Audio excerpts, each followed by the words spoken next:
Hey everyone. Wow, I'm only a couple minutes late today, which is good. Hey Arthur, how are you? Moonport, good, good. From the Netherlands. Patrick, hopefully everyone can hear me okay. I, excuse me. Like I was saying from my last live stream, I have really bad allergies, but I try to manage it with, Claritin and I just put some eye drops in, so my eyes won't be bloodshot when I'm watching you guys, or you guys are looking at me at least. Uh, but I feel good. I mean, the symptoms look worse than I actually feel, or maybe I'm just used to it. I don't know. Anyhow, oh, shoot, I wanted to show you guys something. I'll be right back. Hold on.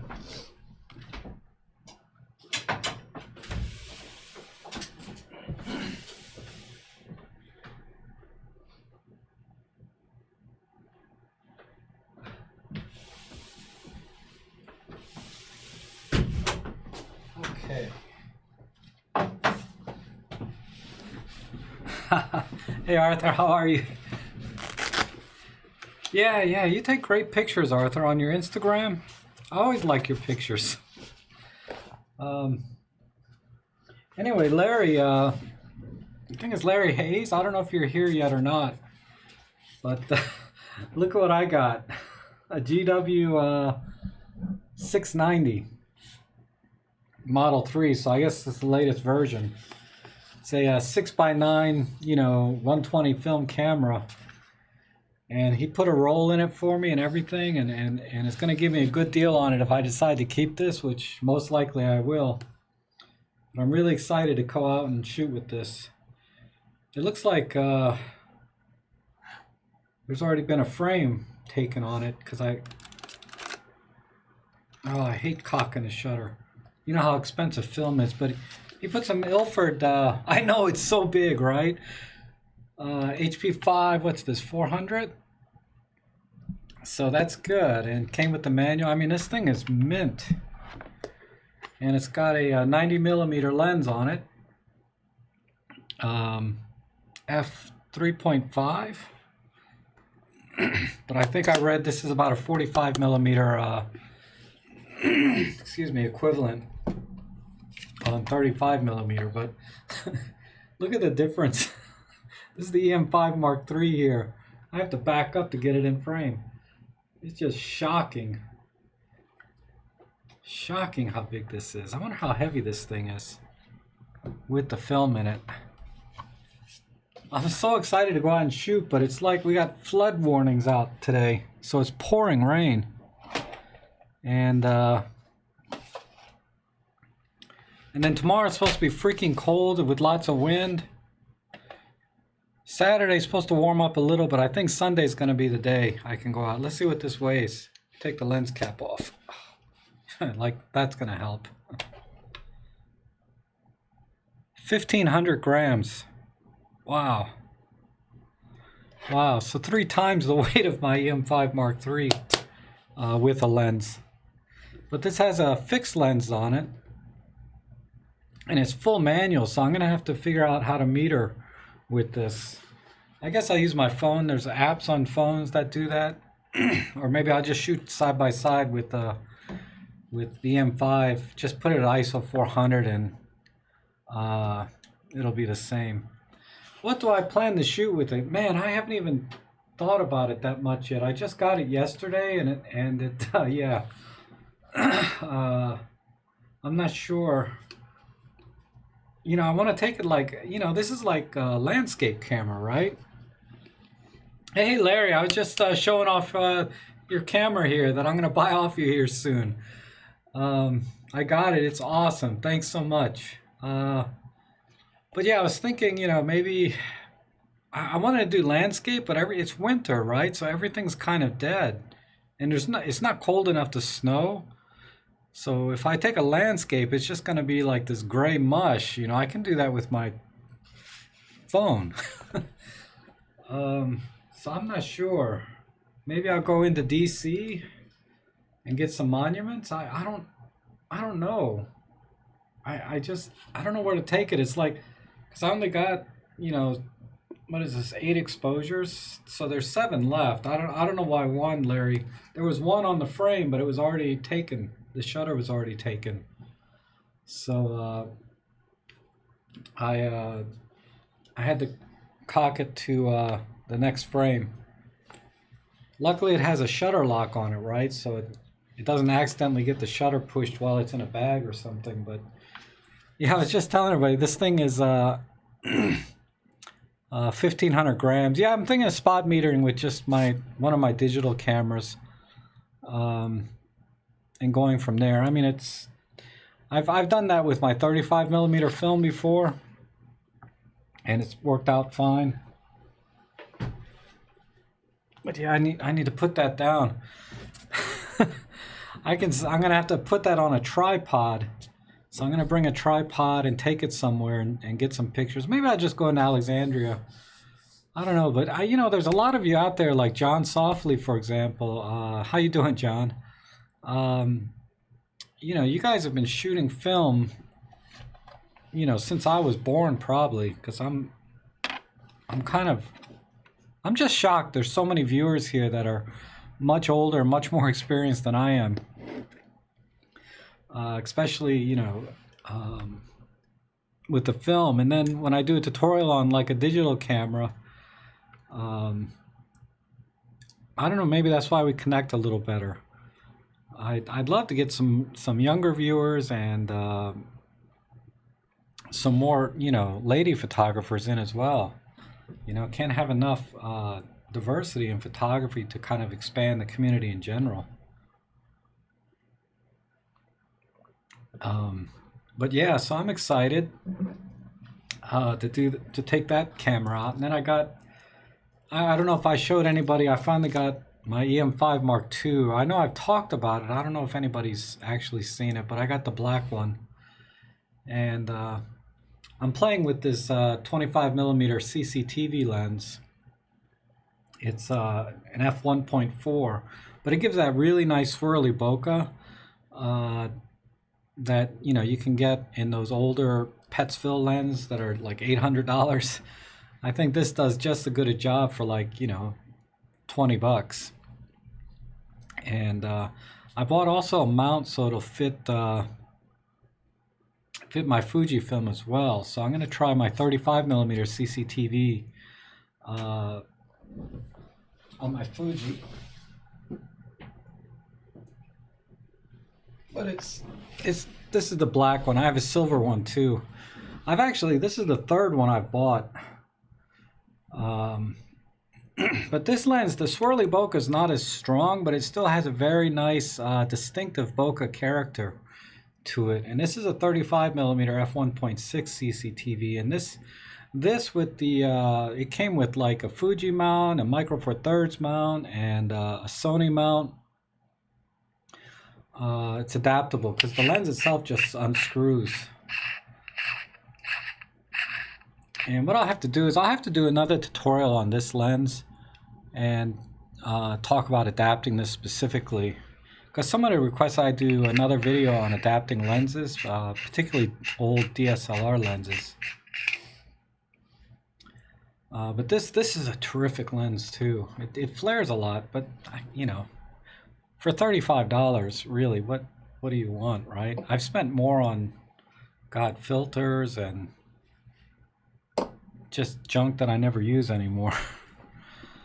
Oh, thank you, Ulf. I'm gonna go step by step. So that's really my second one, right? I have that one where I showed all my settings on the EM5 Mark III, and then I just did the one for shooting menu number 1, and I need to do. I'm just going to do a step-by-step. So I'm going to do shooting menu number 2, and then A1, A2, A3, A4. I'll try and group them together if I can. Let me lower the brightness here just a little.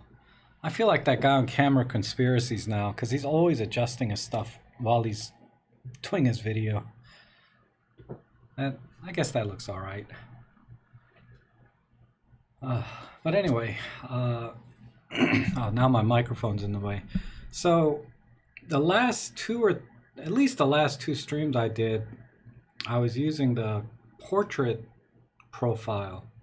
So it kind of softens the skin and makes the skin color a little bit more natural, I guess. And but I forgot to turn face detect on in the video, or while I was live streaming, so it was missing focus just a little bit, not a lot, but it was missing focus a lot. So hopefully today will be a little better.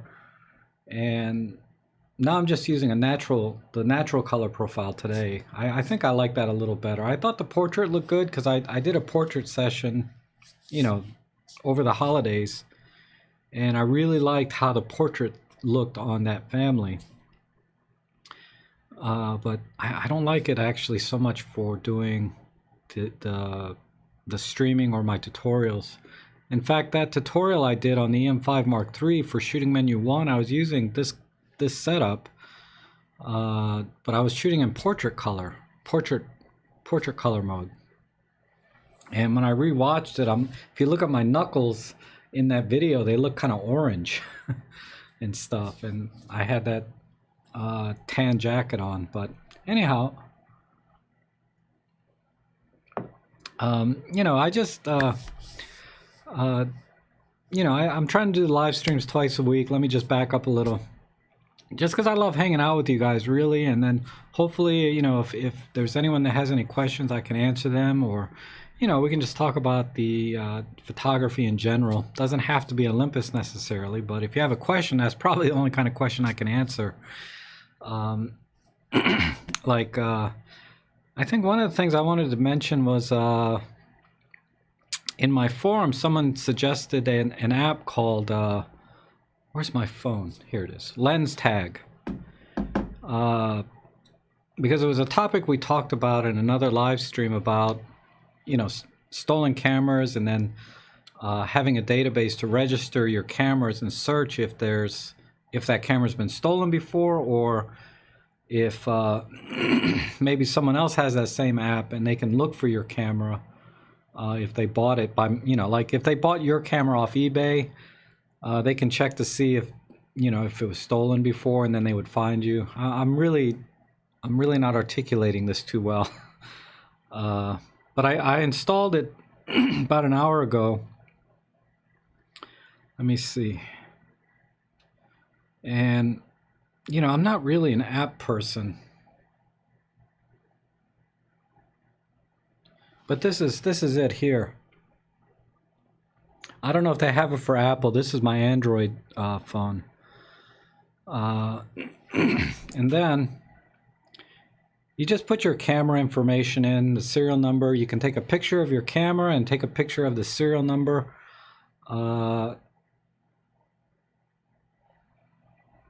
And then they have some interesting things here. They sent me an email with a database or a chart that shows how cameras are stolen. You know, the most common way a camera is stolen, and that's by basically it's stolen out of people's cars. So don't leave your camera in the car. Let me see if I can find that email.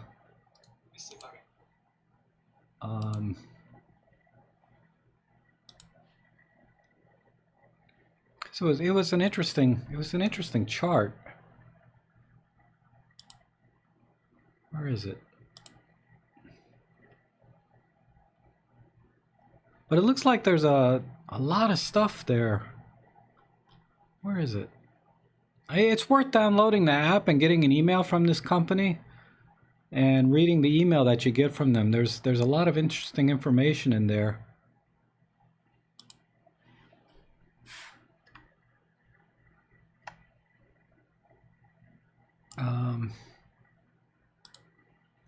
Shoot, let me adjust my display.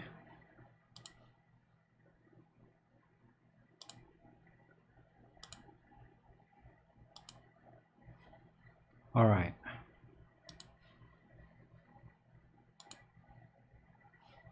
So here it is.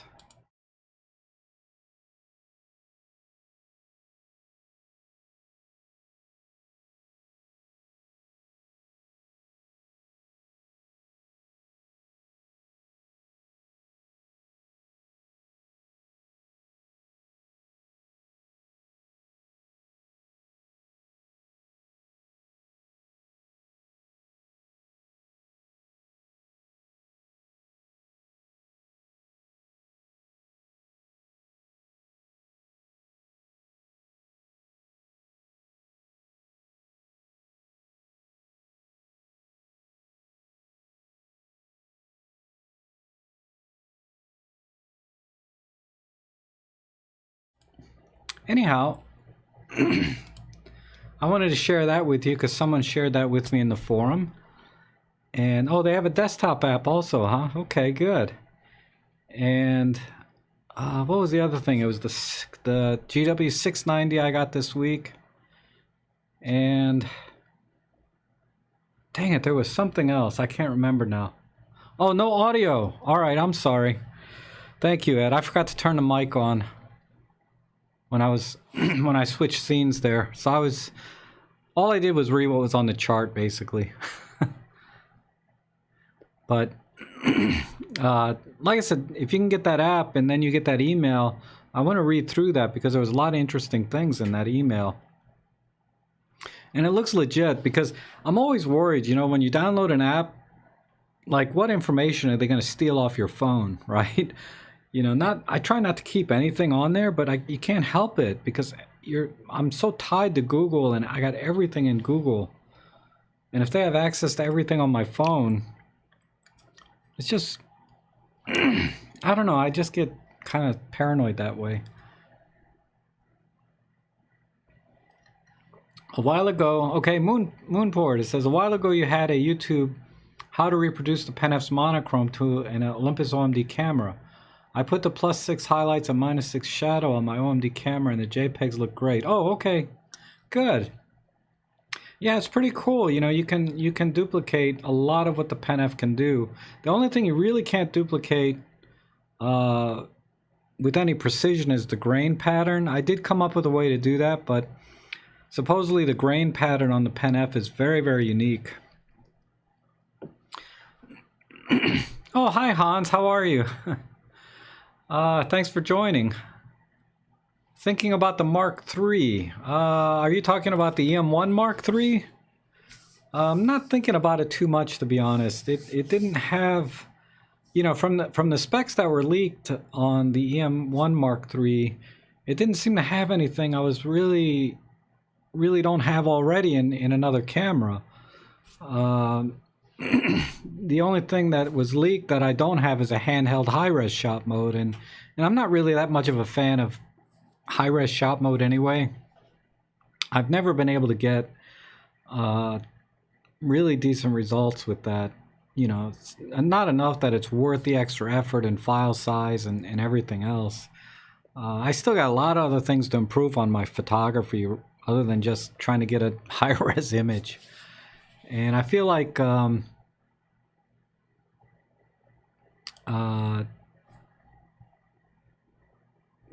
dang it, I can't read and think at the same time. I was talking about the M1 Mark III, but I guess it's going to be announced next week and then probably released a month after that. That seems to be the general timeline.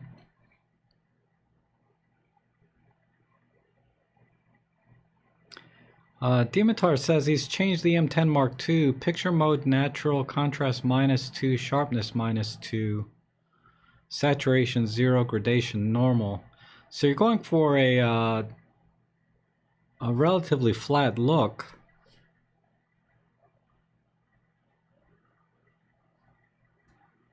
Okay, what do I think? I think it's okay. I mean, that's very subtle. The changes there. You know, reducing the contrast -2, yeah, it's a very subtle effect when you do it that way rather than through a highlight shadow. So, you know, just go for whatever you like. I mean, if you like the look of that and how it's coming out, you know, why not?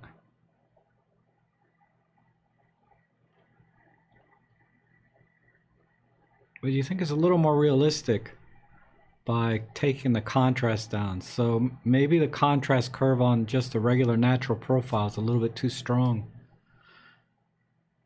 Me, I like them very contrasty, so I end up actually adding contrast, you know, doing +2 on the contrast a lot of times. So I'm kind of opposite that way. Okay, Ivan. Ivan says the lens tag is available on the Apple App Store.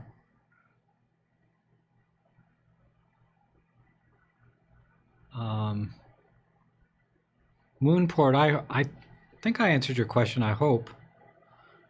I can't remember now. Hans is saying the EM10 Mark III. So, question is, should you upgrade to that? Time to upgrade, had one stolen. Oh, okay. It really depends, okay, because they still sell the EM10 Mark II and the EM10 Mark III. And you can always get $50 to $100 less for the EM10 Mark II, and it's going to be pretty much the same camera. The only thing the EM10 Mark III really gives you is 4K video and a little bit better body with respect to handling. It has a slightly better lip on the grip. So that would be a tough call. For me, I personally, I would save a few bucks and get the EM10 Mark II. Not only for the money, but also the M10 Mark II is a little bit more granular in terms of the settings that you can use and access to features.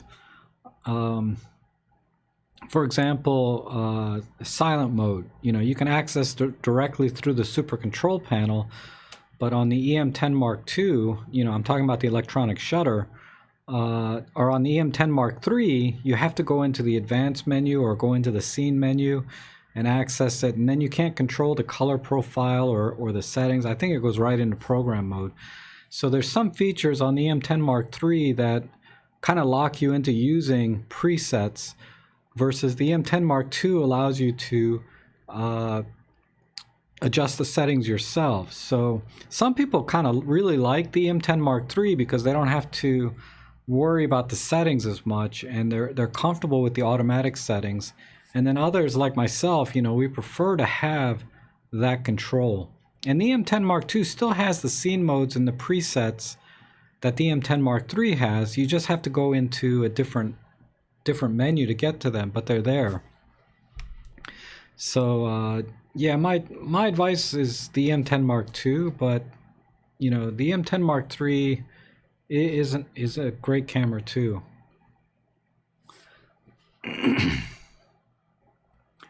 Oh, your question is about the RAW files, if they're affected. Let me go back and find your question.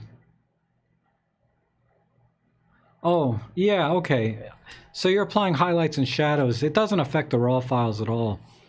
The RAW file is actually, there's two pictures in a RAW file. There's the raw image, which is basically as clean an image, as clean.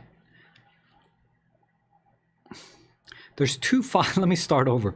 There's two pictures in the RAW file. There's one that's almost a direct pull from the sensor, hence the raw image. And then there's also a JPEG image embedded in there so that you can see thumbnails and previews of what the RAW file is.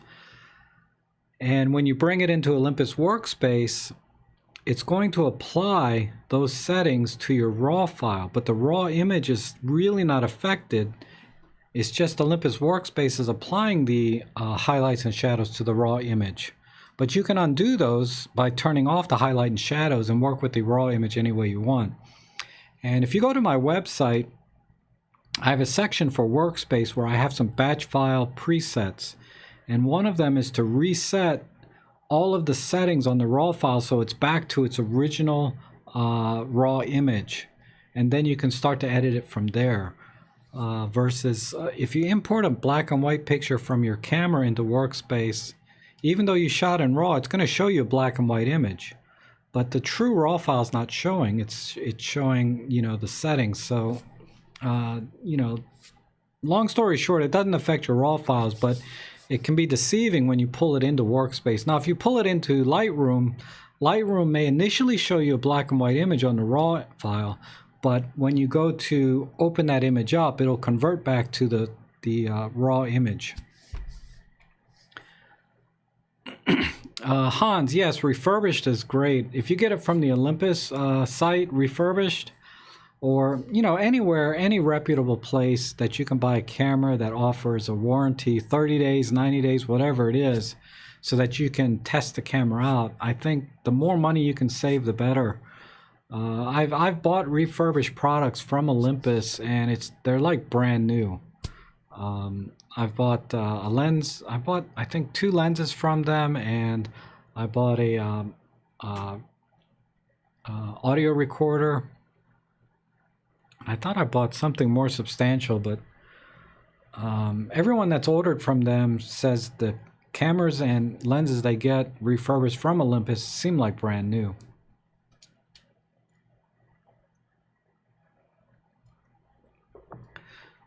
Jen, Rob, my EM10 Mark I had problems with too much redness in the skin. Now I also have the EM1. I hear a lot about the realistic JPEG engine of Ollie. That is not my experience. What do you think about this? I can tell you that I have color corrected the profiles from the Olympus EM1 Mark II. I haven't done it from other cameras because I'm not color critical with those as I am on my EM1 Mark II, because I use my EM1 Mark II now professionally in my real estate, so I like to just do a quick snap. And that color correction is basically you use a color card with X-Rite, if you're not familiar with this, and you build a profile for your camera so that when you bring the images into your software, you get accurate colors. And when I compare the image before and after this correction, there's very, very little difference. So let me see if I have an image I can show you.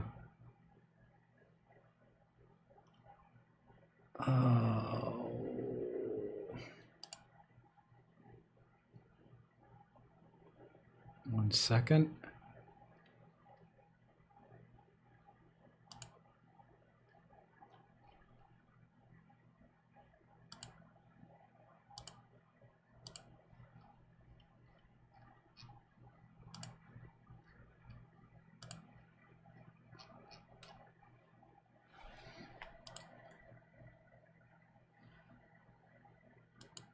I need to search my database here real quick. EM1 Mark II. Let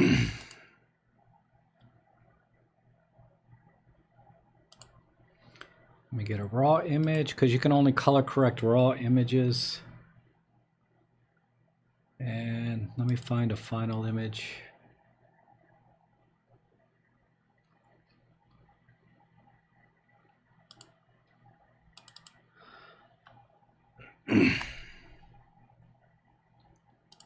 And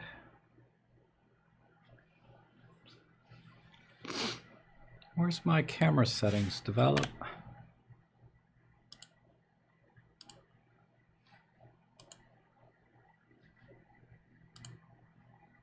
Close, close. All right, there we go. Let me go back to this window.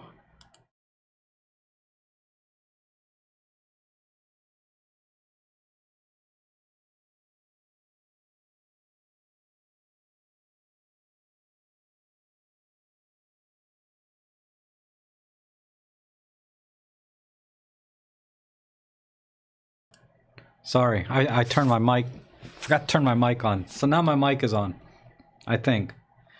And all right, so what I was saying is if you look over here on the right side, you'll see where it says color profile is Adobe Color. Here's the camera natural profile, and I don't know how this is coming through on the stream, but I do see a little redness like you're talking about, but this is in the winter. And then what I can do is I have a EM5 Mark II. So let me compare that.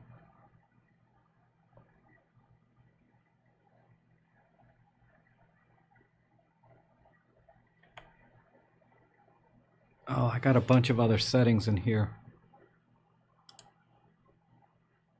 Camera natural. EM1.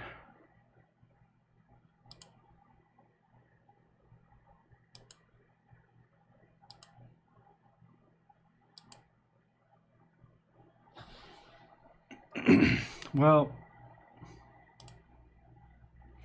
all I can say is I don't see much difference when I do a color correction.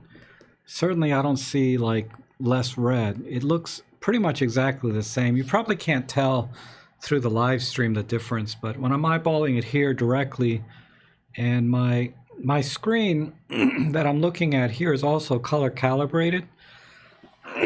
Excuse me. So all I can say is, one, I don't think that, I think the colors coming out of the camera naturally are pretty good, and if there's a slight redness to it, I don't see it when I compare it to a color corrected image.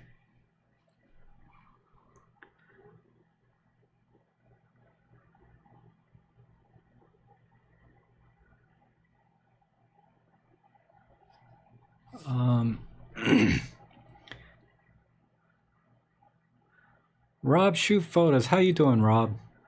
Hey, I see the lens map shows that this year will also include a 100 to 400 f5 to 6.3, or f5, yeah, possibly this year. I think this might be your 75 to 300 replacement.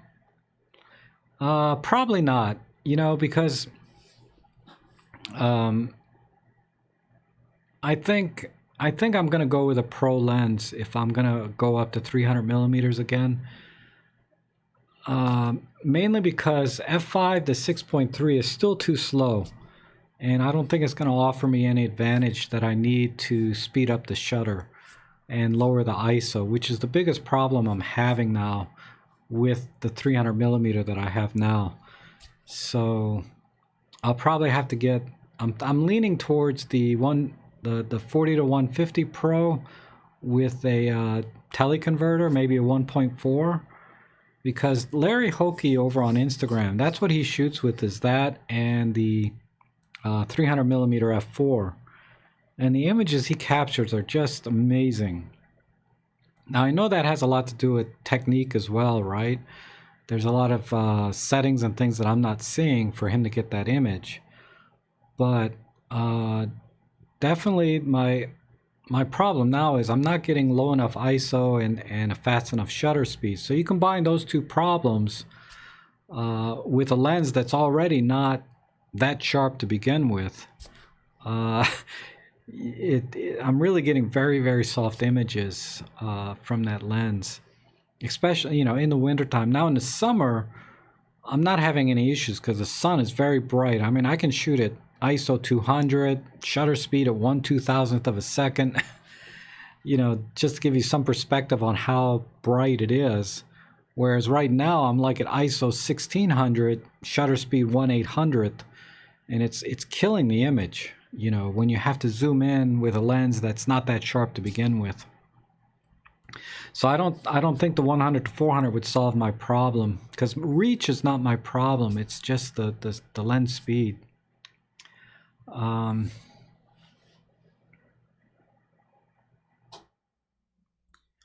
Let's see.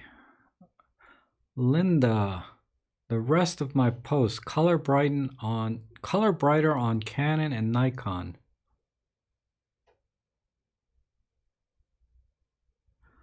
Was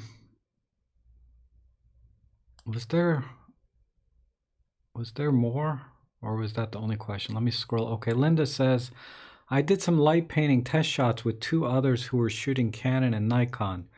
We shot at the same settings. The green on my M1 Mark II was very light. The color was much more bright. And then the rest of my post is color brighter on Canon and Nikon. I don't know if I can give you any kind of answer to that, because you know, when I compare my images from my Nikon versus my Olympus cameras, I have a Nikon D750. I've never done light painting with either. I'm sorry, with the Nikon. But the colors on the Nikon are definitely a hair warmer and a little bit contrastier.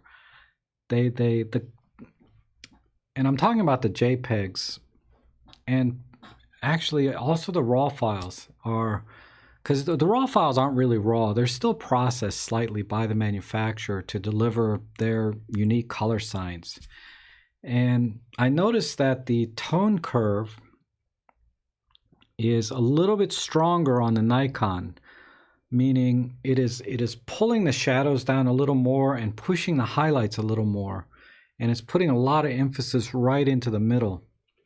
And the Olympus camera, when I compared it to my EM5 Mark III images, the tone curve was much flatter, and I was not clipping highlights anywhere near as fast as I was clipping highlights on the Nikon. And I am talking about the raw files. So, it's hard for me to say about the individual channels, like if you're talking about a green color. But Nikon does tend to warm their images a little bit in the raw files. The images are definitely warmer. So that it may be just a color science thing, that Olympus doesn't crush their greens and yellows as much, so that when you're light painting, it might appear that the Canon Nikon had, a richer, more saturated green than the Olympus, but it's probably just something in the curve itself, giving you that perception. So you're going to have to work in post-processing to adjust it to make it match. Because I've been able to get my Nikon images to almost perfectly match my Olympus images in terms of color.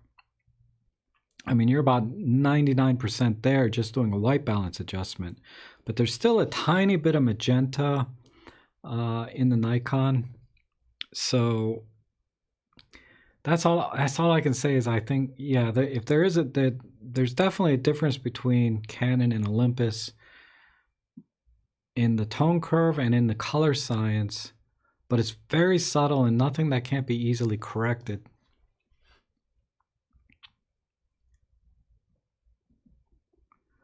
Ken is asking, what do I think about the new Fujifilm X100V?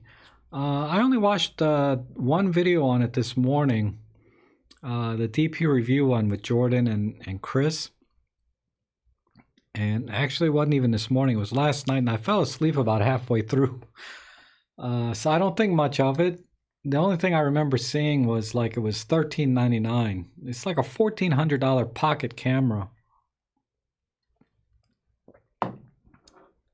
I didn't like it. I had the X100, just the one before that. I think it's the F. I think the X100F, whatever it was, the previous model to this one.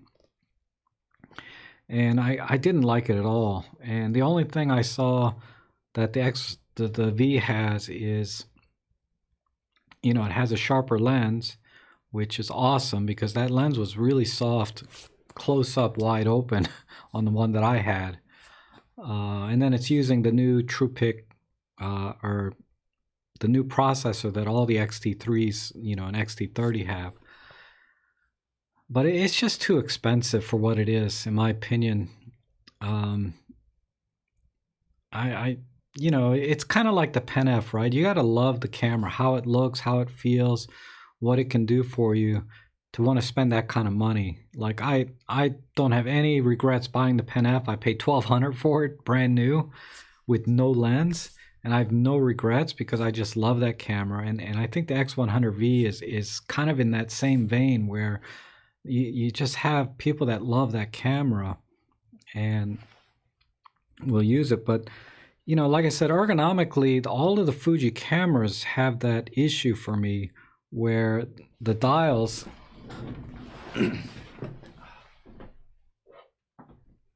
See, I got my Fuji just sitting on the shelf. I got to take this thing out. But the dials are just, you know, like I said, if I'm shooting an aperture priority, I have to turn this dial here to A, right? And then I adjust the aperture with the ring, which is okay. I don't like that it's an electronic aperture. I'd rather have a physical aperture, but anyhow, now this dial is useless, right? So now you've wasted this space on the top of the camera. And then same thing for this. This is the shutter mode dial. And you know, if I'm shooting a single point, I don't need to change it. So this dial is wasted.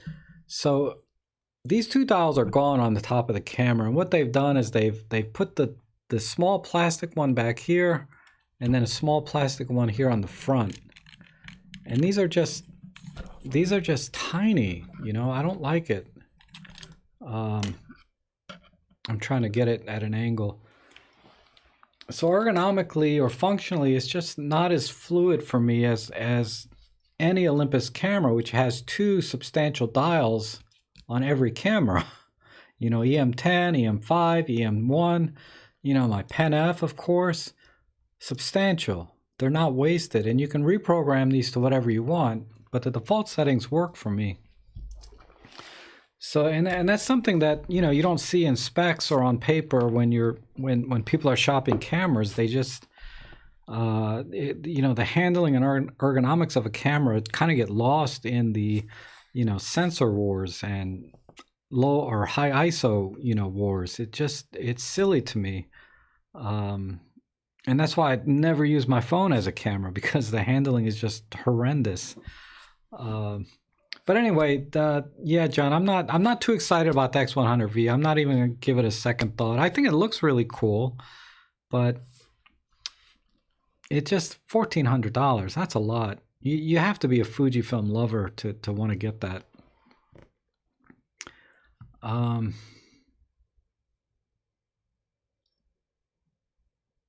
And you know, the Fujifilm colors, you know, that they talk about, the film simulations, you know, it's really overrated in my opinion. They're beautiful, no question. I mean, they're really nice.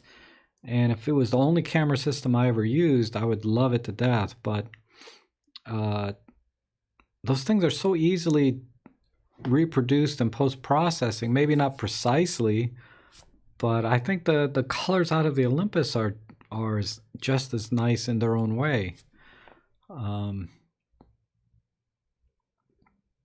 Hans is saying his camera was stolen out of his car.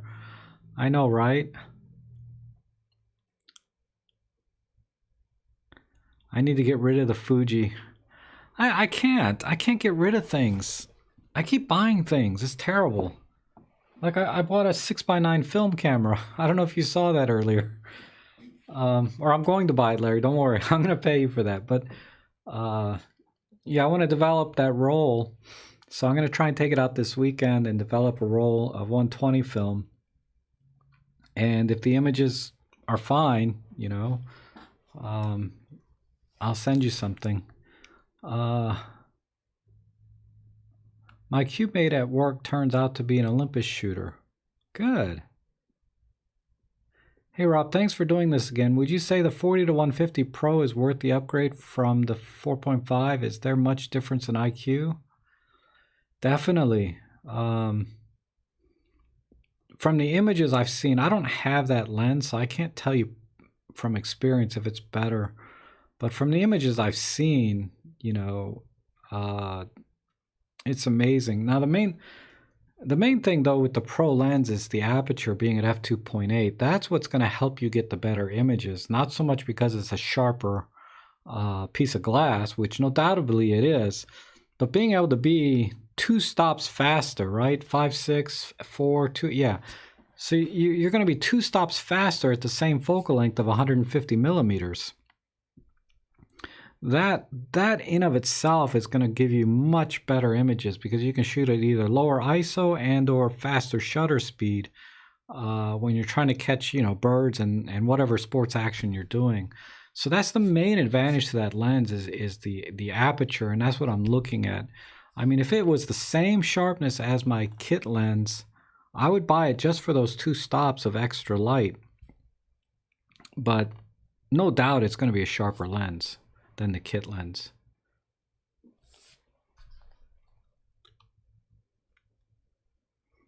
Can everybody still hear me? Because Hans is saying there's no sound. Yeah, Marcus is saying he had a Pentax K1000 stolen out of his car. So that chart that I showed earlier is panning out, right? Everybody's cameras are stolen out of their cars. Hi, good morning, Desmond. How are you? Thank you, Moonpon and Linda. Uh-oh, whoa. Almost dropped my cameras here. I drop my cameras most of the time at home. Oh. Anyhow, you know, I got an email from Olympus today asking me what camera I want to get. You know, they would loan it to me. So I'm kind of torn, you know, should I say let me try out the EM1 Mark III, or you know, with that new 12 to something lens that they got, or should I, you know, do something more practical like an EM10 Mark III and do tutorials on that? Because the EM1 Mark III would end up just being sort of a review and what I think about it. But the EM10 Mark III with maybe, you know, any kit lens would be more practical. Oh, the EM1X? No, I don't know. I don't know, and I don't think I could handle 2 cameras.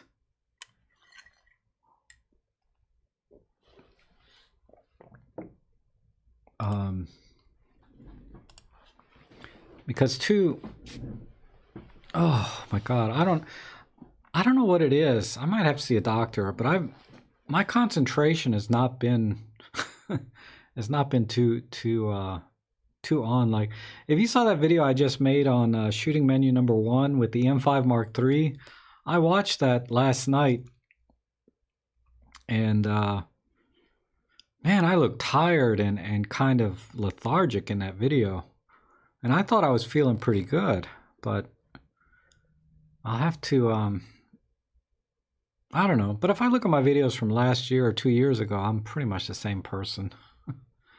Just less gray hair.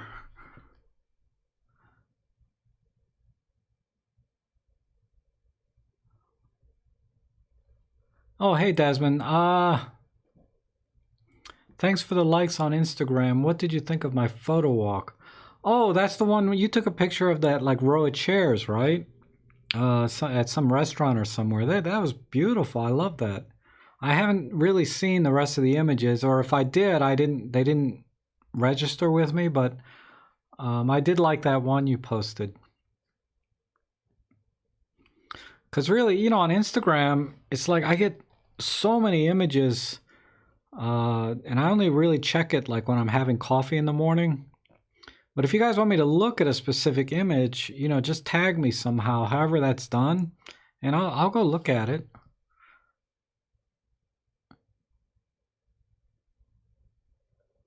Sam has also had a film camera stolen out of his car. And the window, it was unlocked too. Wow.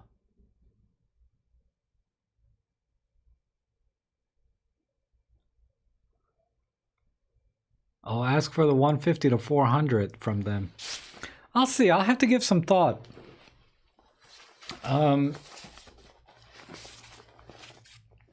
Check for my iron and B12, huh? Yeah, maybe. I mean, honestly though, I think my iron is okay because my hands, I have really good color. I don't think I have any iron deficiency problems. Well, today I look a little pale. I mean, on camera I look rosy, but when I'm here, I think I'm all right. But yeah, I should go get a physical done soon. I haven't had one in probably 30 years. I think it was when was I was living over there? Oh, 2005, I think was the last time I had a physical. So it's been about 15 years. And I was a picture of health back then. Hans asking if I buy an EM10 Mark II or 3, lenses fit on new. I mean, if you have lenses now, Micro Four Thirds lenses, they'll work on those cameras. What camera are you replacing or upgrading to? If I think you said you had an EM10 Mark 1. If it's one of the 4/3 cameras though, like the E510 or something, those lenses you can adapt, but it's not ideal.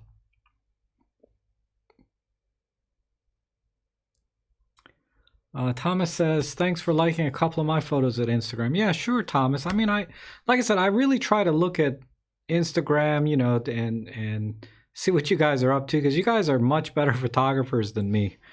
And you guys are amazing, really.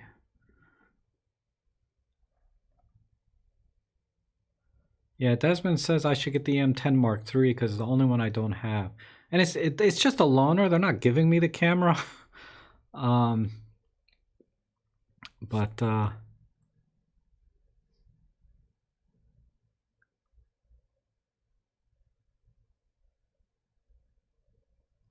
you're in good shape. OCC fatigue can be missed.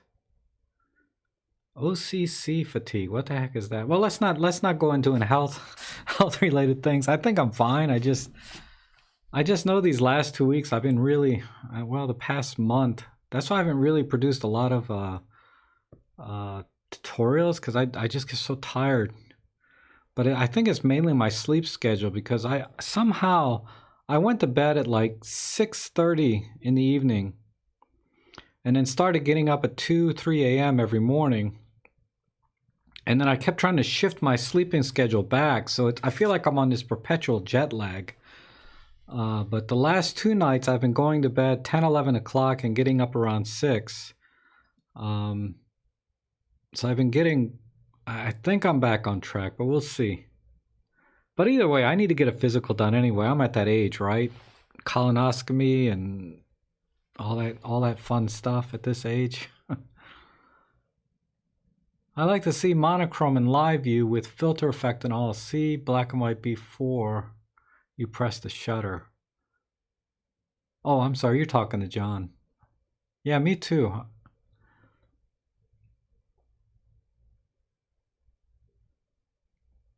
Get the one, Rob's saying I should get the 150 to 400 to test out. Maybe. I mean, that would be a good lens to test for me, and forget about the pro lens. But like I said, the problem is the speed of the lens. It's not going to solve my problem with shutter speed. Roy Jenkins, evening from Cornwall, UK. Hi, Roy. What's the difference between a teleconverter and a camera and a lens converter? There's no difference. One is just built into the lens instead of being separate. You know, I think there's some lenses out there that are, you know, like this lens, because Olympus is talking about making this lens. I forget what it is, but it's a really expensive. They're talking like $4,000 lens that's going to have the teleconverter built in. It's no different really than a separate one. So yeah, but there's a lens I saw like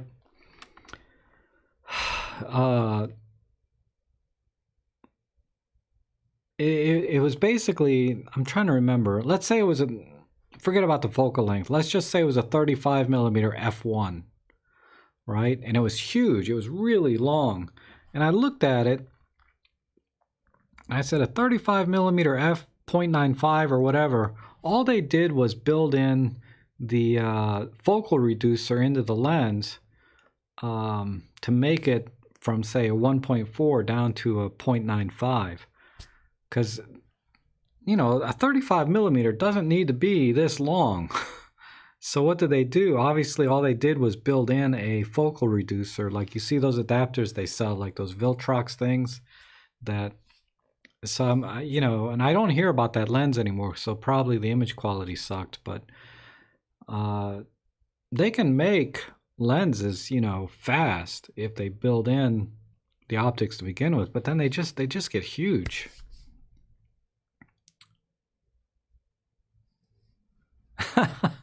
That would be hilarious if it's an. I'll let you know though. If I go get one, I'll look and see what kind of machine it is.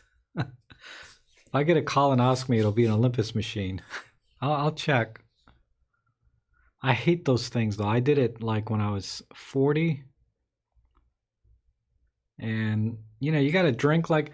I mean, seriously, it's like I've been I've been going to a doctor on and off my whole life, right? Since I was a little kid and then up to now, going to the dentist on and off.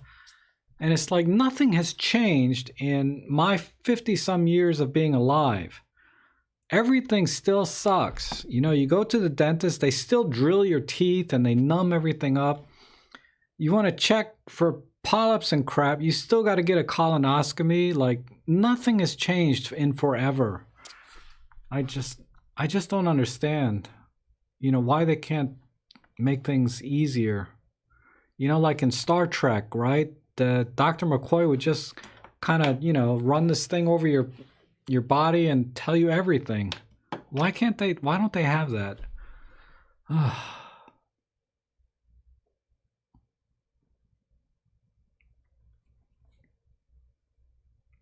Moon is asking how my photo. It was awesome. How my photo walk in DC went the other day. It was awesome. I met up with Boris. I think his screen name is Digital Grandpa, which is an interesting screen name, and I'll tell you how he got that. I hope he doesn't mind.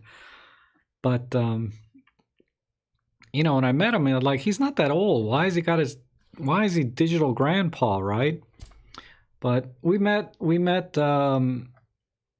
So when you go to Instagram, go to Digital Grandpa, and you'll see some images he took, because he was able to stay later and take some night shots, which were awesome, over in DC. And I got a few. I posted them on Instagram. They were okay. But there's a picture I have in there where he's kind of taking a picture of the Lincoln Memorial. That's Digital Grandpa in that picture. I try not to post people's faces, in any of my stuff online, but that's him.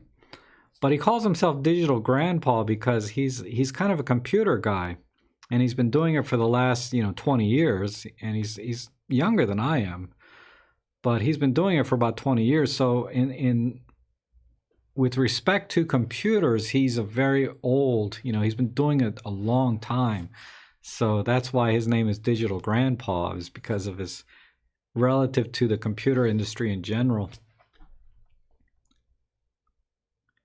The new colonoscopy prep is not bad. Okay, sup rep. I don't know. I don't want to think about it.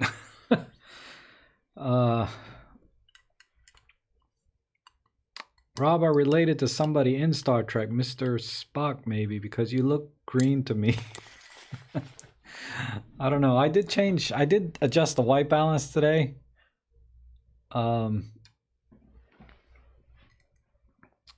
Before I started, because I didn't like the colors from my last live stream. I'm always tweaking, just a little bit here and there. The only thing, this is interesting though. My birthday, I'm not related in any way to Star Trek, but my birthday, the year, the month, the day, is the same day that Star Trek, the original series, launched. Like that was their first episode on live TV. Not live TV, but on television. September 22nd, 1966 was the day that they started Star Trek. Now, I might be wrong, but I believe that was that day. So I was born on the day Star Trek went live. So somebody correct me if I'm wrong, but that's what I heard. Oh my God, you remember belt-driven dental drills? That was a true horror. Yes, absolutely. Whew, man. Okay, so things have changed a little bit, but not much. It's still a freaking drill in your mouth. Seriously, when are they going to come up with Star Trek stuff that you can just, just put this on my face and cavity's gone, Rob, I do have to thank you for all these chats and tutorials. I find myself doing things nowadays with my camera which I'd never even thought of. Oh, good. I'm glad, Desmond. Yeah, I mean, that's one of the things I think that I try to do on my channel is just show you all these little things on these cameras that normally you wouldn't bother with, right? Because really with a camera, ultimately all you need is shutter speed, aperture, and ISO. And you can go take a picture. But the reason I enjoy the Olympus cameras so much and why I fell in love and why I bought the Pen F is because of all these little things you can kind of dig into and tweak and play with and get all these different results. And as I go through the EM5 Mark III menus, like I only did shooting menu number 1, and I had to condense that down to 25 minutes, just the one menu in the EM5 Mark III. There's so much packed in just shooting menu number 1. It took, I had to condense down to 25 minutes, but I had to refer people to 2 other videos that go into a lot more detail about 2 things in shooting menu number 1, like the intervalometer that's in shooting menu number 1, and the something else. Now I can't remember. But I was like, I can't go into detail here about these settings, because the video would just be hours long. So, but yeah, so every video I try to go into detail and show everything you can do with the camera at one specific level. Please, Rob, the best way to toggle the touchscreen on and off. On the EM5 Mark II, the best way is really just on the screen itself. So hopefully you can see. Is right here. Right now you just touch it right there. Oops. I'm doing this backwards. But now it's off. And then if I want it back on, now it's on touch to focus, touch to take a picture, and now it's off. That's the best way. That's the only way I know of. I think there's something in the menu too. Let me see.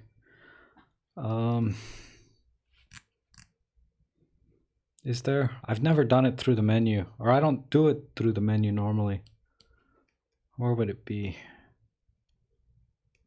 Maybe in display.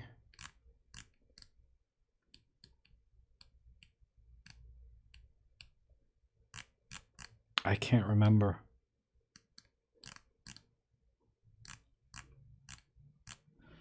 But yeah, that's the only way I know to do it. I think there is something in the menu where you can turn the touchscreen off, but just do it on the touchscreen itself.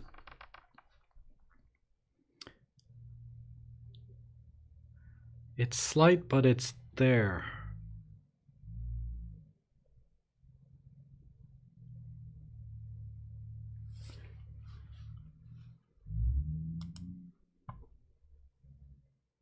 Oh, hi Ted, how are you?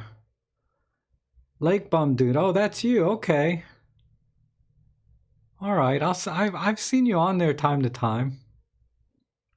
I think I liked a couple of pictures this morning, actually, that you put out, I think. Or somebody with a similar kind of outdoorsy name.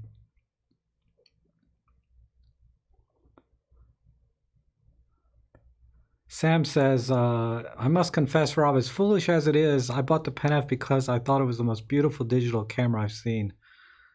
Yeah, me too. Honestly, it was a pure vanity purchase for me. Because the very first Micro Four Thirds I got was the M10 Mark II. And I didn't research or do anything. I just went to the camera store and looked at it and the Fuji X-T10 that was out at the time and the Fuji X-T1.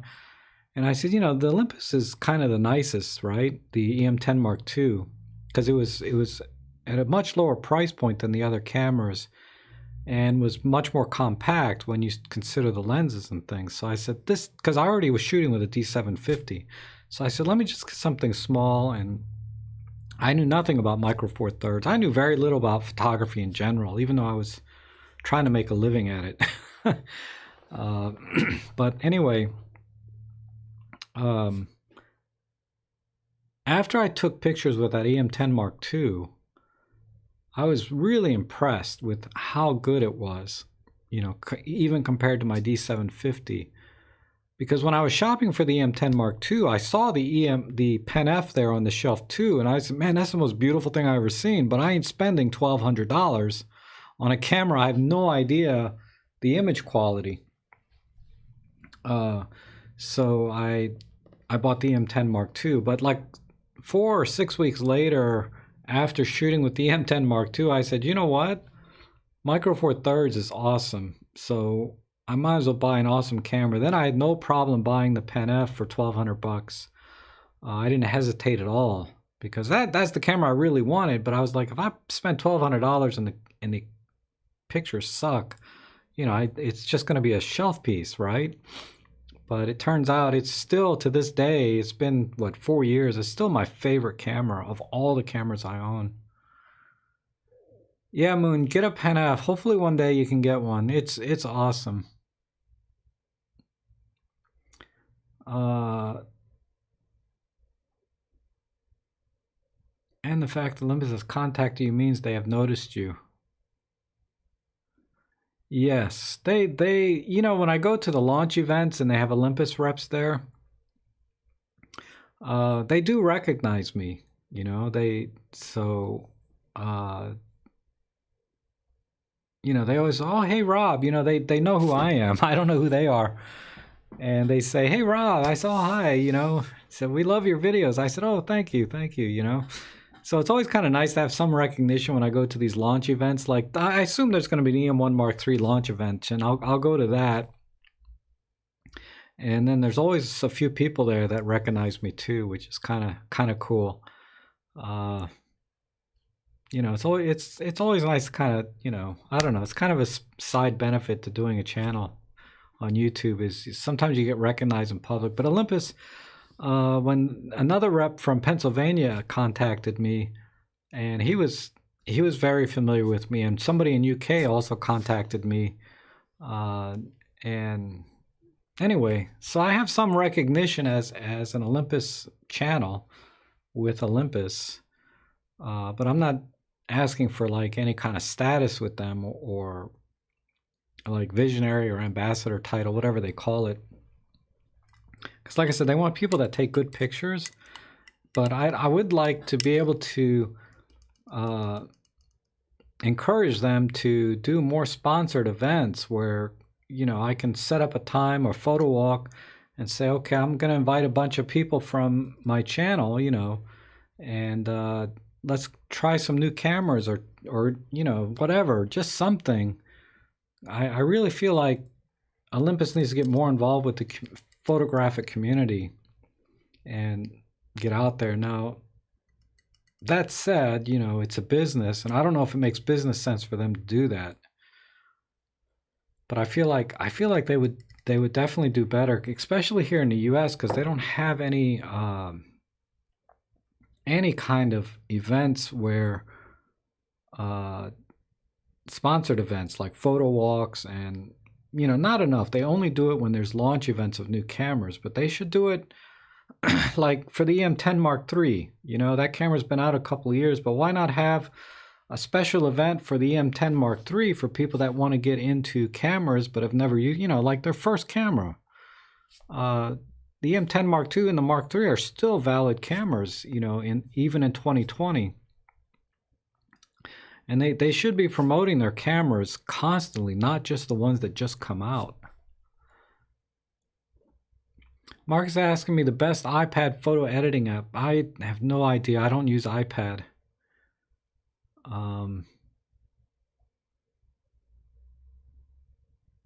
Why does the menu disappear so quick after selecting? You need to change a setting, Marcus, on... Hold on. I assume you're talking about when you hit the menu button, right? And then somehow this disappears. This is staying on quite a while. How long do you need it to stay on? Is yours going off a lot faster than... Because look at that. I've hit it and it's still on. So yeah, that's long enough. I don't know if yours is coming off faster than that. I don't know why it would. It shouldn't be. Would love to hear more on long glass on Olympus roadmap. I suspect the 4150 will be updated. There's also 25 to 200. Maybe that's f4. Yeah. I haven't heard anything other than what they've already published, you know, with those very vague orange bars saying we're going to have lenses in this focal range. So I don't know, Ted.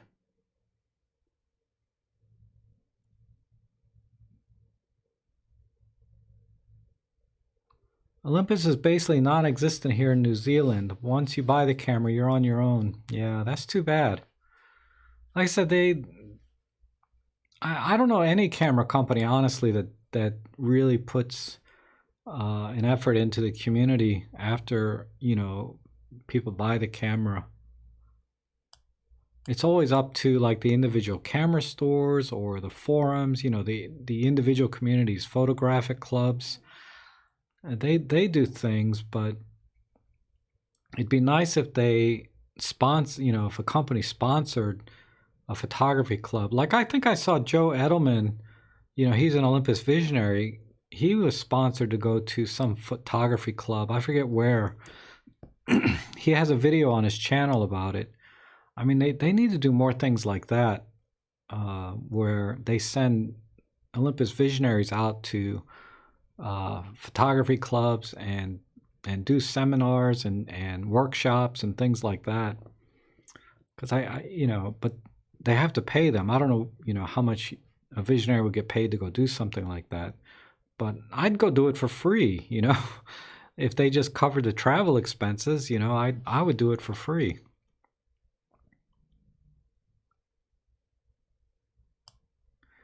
Is the tracking and CAF much better on the EM12 than the EM53? Yes, Drew, it's a lot better. No question. I mean, it's like when I put lenses on to the EM5 Mark III or EM1 Mark II, they're like brand new lenses. They behave so much better with the continuous autofocus and tracking. It's still not there yet, okay? So to give you some perspective, I think people were saying they were getting 40-50% hit rate with continuous autofocus, and even less than that with the tracking. The tracking on the M5 Mark II is virtually useless. But on the EM5 Mark III and the M1 Mark II, the continuous autofocus single point is probably, you know, with a pro lens, like you're 90% hit rate with a skilled photographer. And with the tracking, maybe 92%. I forget. But I'm basing that on, and I'll give you the reference that I'm using is Matthew Gasquet. I think he has a website called Mirrorless Lessons. And go to that website, and he did a review. I think you want to search for the Micro Four Thirds, the Olympus EM1 Mark II firmware update to 3.0. And he gives his statistics, and I guess he's a skilled photographer because he was giving very detailed statistics on his hit rate with pre-firmware and post-firmware update. So the pre-firmware is still going to be better than the M5 Mark II, but post-firmware was much better. So Let me see if I can find it for you. Mirrorless lessons.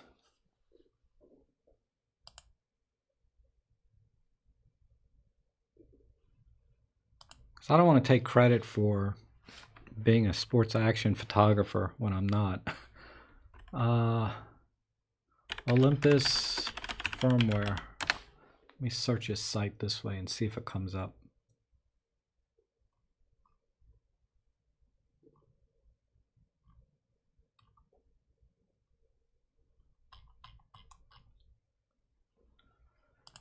Oh, that didn't work. Ah, here it is. Oh no, that's not it. Crap.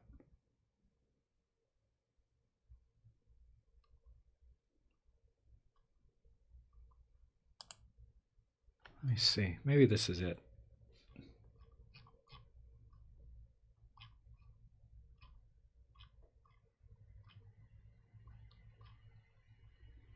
I can't find it. But it's definitely this website, Mirrorless Lessons. I'll put that in the links here.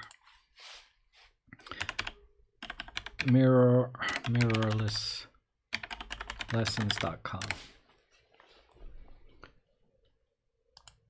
Make sure. Yeah. Oh, no, hold on. Ignore that last post I made. Let me just cut and paste it in here for you. That's the one. Mirrorlessons.com. Check that site and he'll give you sort of a more detailed description of the tracking continuous autofocus in the M1 Mark II with the new firmware. And it was pretty substantial. He can speak from experience. I cannot. Okay. Moore says, over here we have Test and Wow. Yes. We don't have that in the USA, Test and Wow, where you can test Olympus gear for a day for free. But that's not a bad idea. Something I could do, right? Like organize like a photo walk, and then if you don't have an EM5 Mark III, I can say just use mine and see what you think. You know, for the photo walk, don't take it home. I'll never see it again. Not that I don't trust people, but I don't trust people. Where you make adjustments to ISO, etc. Oh, all right. I'm sorry, Marcus. You were asking about the menu again. You're talking about the super control panel, this thing. Okay, I just pushed it. It stays up. It does go out, but it stays up for, let's see, 1001, 1002, 1003, 1004, 1005, 1006, 1007, 1008, 1009, 1010, 1000. Yeah, it stays up for about 10 seconds, but I don't think there's a way to adjust that. But that's a good question.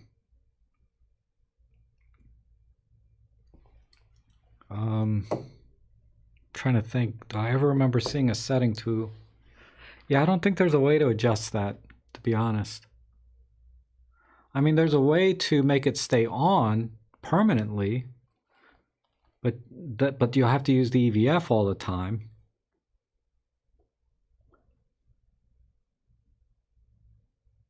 Photo, okay, Desmond has some suggestions for iPad. Those are all good. I hear a lot of good things about Snapseed.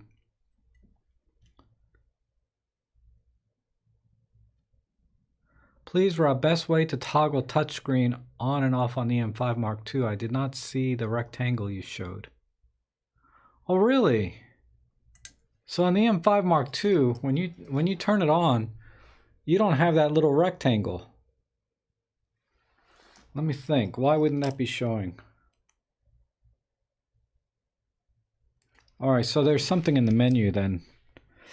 God, I remember seeing it somewhere. Give me a second. Control settings. Let me see. No. Info settings, live view. It's not there.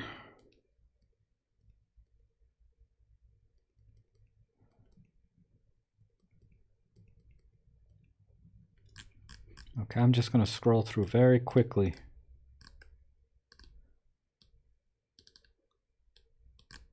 Record, erase. No, movies, nope. EVF, nope.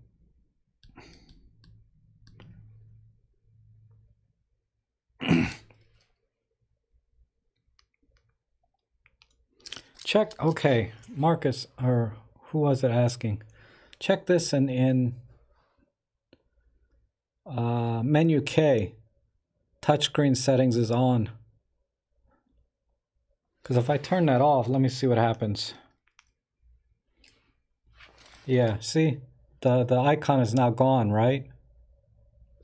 But if I turn that on, so right now it's off. That's why you don't have that icon. So turn that on. And now that icon is there. So there you go. I think I got one answer for you. That's for Hisham 56 Hamilton. So Hamilton, that's probably why you don't have that icon on there. Check that setting. Yes, the 1-2 CAF teaching much better than, yes, Ted, thank you. Security don't like photographers in the UK. I hear that.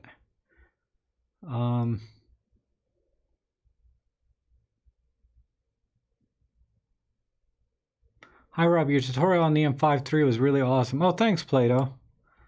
Yeah, I'm gonna work on shooting menu 2 and just work my way down. Rob, I see Camera Conspiracies was giving Olympus hell again this. Oh yeah, I watched that this morning. Yeah, he's just an entertainment channel. You know, you got to take everything he says with a grain of salt.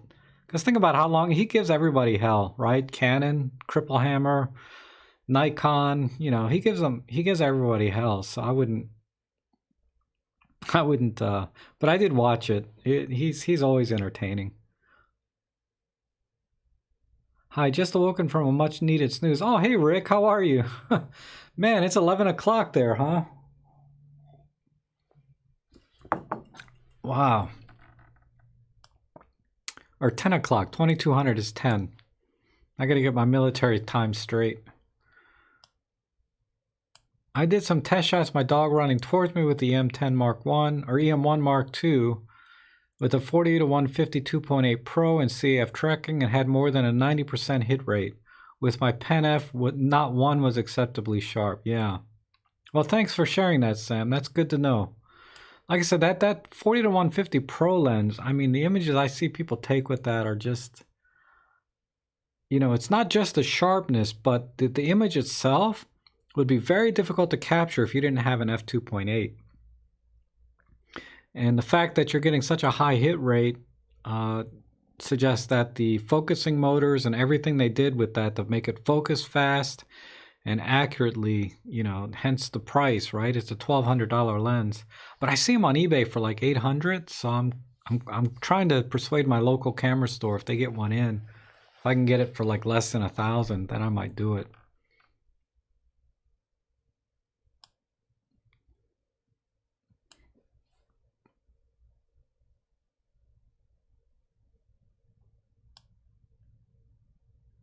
Oh, you're welcome, Drew. You're welcome, Marcus. Let's see. Yes, +1 for AC/DC Pro. I'm gonna have to look at that again. I mean, I don't do a lot of post-processing, but people are loving that.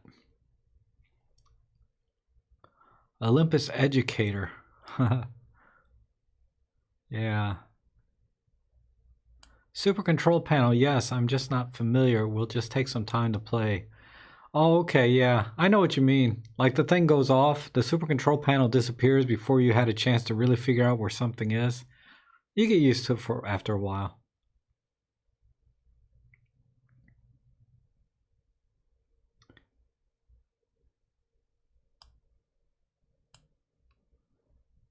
Yeah, and Budapest, they don't like photographers in the malls either.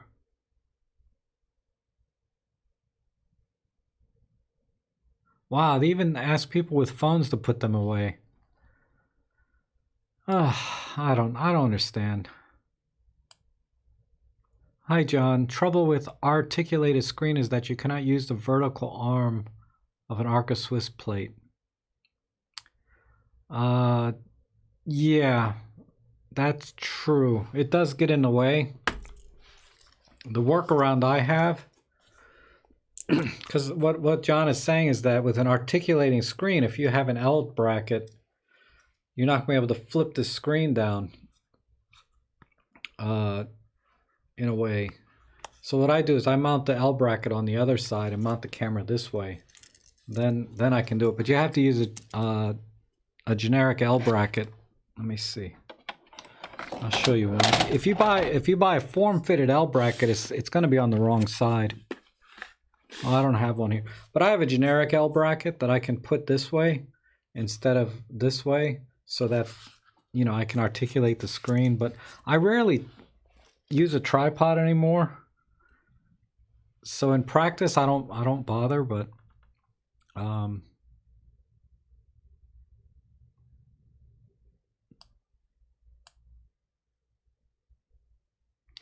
Hisham Hamilton's saying no touchscreen.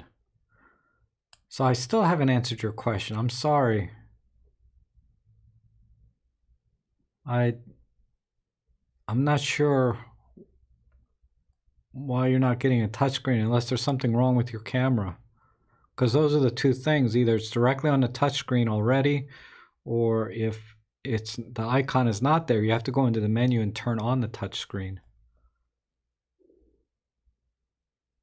Someone asked whether using an external TC is better or worse than using a digital TC. Using a digital TC gives you a JPEG file if you shoot RAW.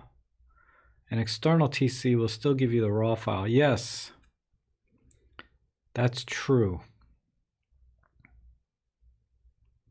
So basically, a digital teleconverter is basically just cropping in on your image. It's not a true zoom, or like a true teleconverter that's separate is an optical, it's a lens, right, in front of your lens.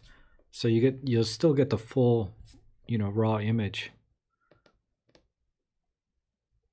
Look at Rob's tutorial menu videos on EM10. It's about the same settings for the EM5 Mark II. That's true. If you look at the EM10 Mark II videos I have, they're virtually identical to the EM10 Mark II. Hi, Rob. In one of your last live streams, you mentioned to check a website with a list of all cameras and lens firmware. What was that website? I can't. Oh, okay, AJ. Give me a second here. Olympus firmware update. Okay, I got it. I'll put the link here in the text. But this is what it looks like. It's this site here. But I'll cut and paste this for you.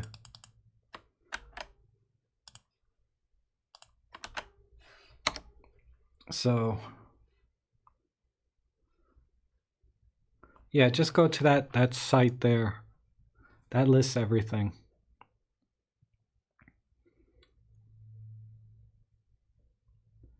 Please, Rob, would you repeat about the touchscreen toggle? Okay. So for Hamilton, he's asking about this toggle on the touchscreen. So I assume you got it working. But I'll zoom in. Right now you see it with, it looks like a finger with a little cross through it. So that means that wherever I touch on the screen, it's not going to do anything. And then if I touch it again, now it's like a little finger pointing inside of a box. And that is where I can change the focus point. It's hard to see because I got my green screen on. Let me see if I turn that off.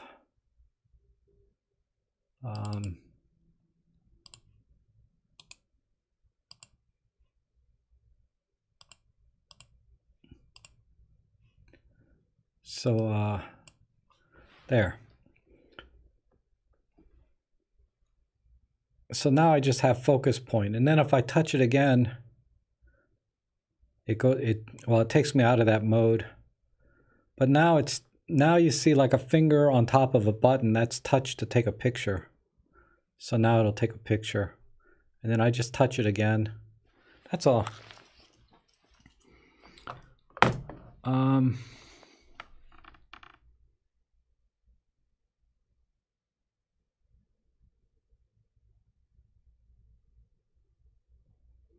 Oh, you're welcome, Jennifer. Are you talking to Jennifer? Says thanks for the best setting video. I have one for the M5 Mark III, but the one I just did was just shooting menu number 1. It wasn't really best settings video. Olympus has a try before you buy in some, not all European countries. If you want it in yours worldwide, phone Olympus in your country. Yeah.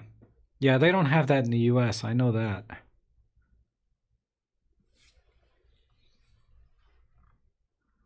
Oh, Bob's saying he saw an L bracket with a notch to allow the flip screen out. Yeah, I've seen that too, come to think of it.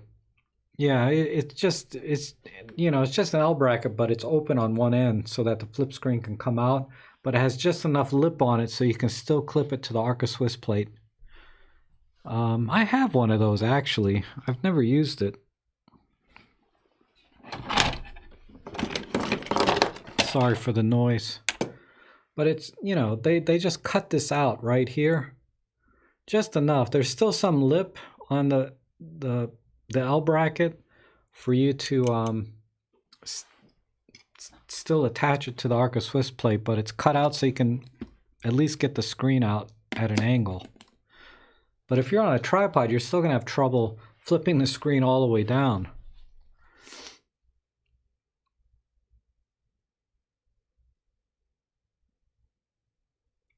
Yeah, Rick, I'm not sure what touchscreen doesn't. Rick is saying touchscreen doesn't work for everything, even if on in the menus.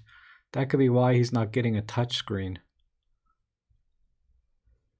Yeah, I don't know exactly which part of the, where on the live screen he's having an issue. Is it through the menus or is it through the focusing, like trying to pick a focus point, or but to that end, if I hit the menu, when I'm in the menu, the touchscreen doesn't work, right? I can't like select things on the menu. So yeah, the touchscreen doesn't work for everything.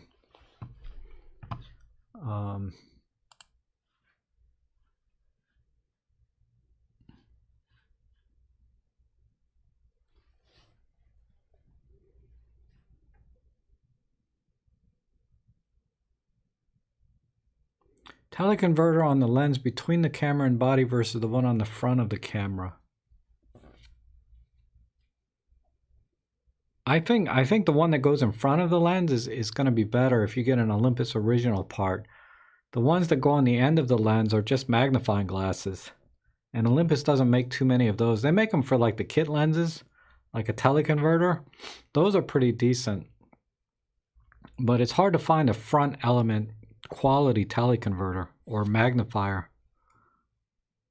But the ones that go behind the lens, I mean, whatever the optical reasons are, the engineering reasons are for that, I don't know. But I've never seen an optical teleconverter on the front of a lens be better than the one that goes behind the lens.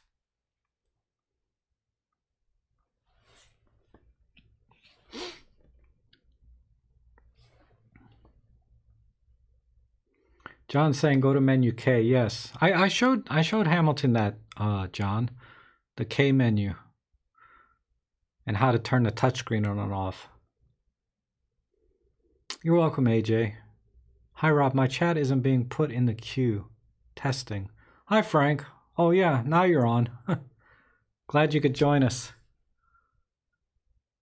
Well, I'm all caught up. So if I haven't answered your question yet, just ask me again. I'll do my best. John's saying the converters on the front of the lens are for macro. Yeah, I mean, but I've seen ones that are actually teleconverters.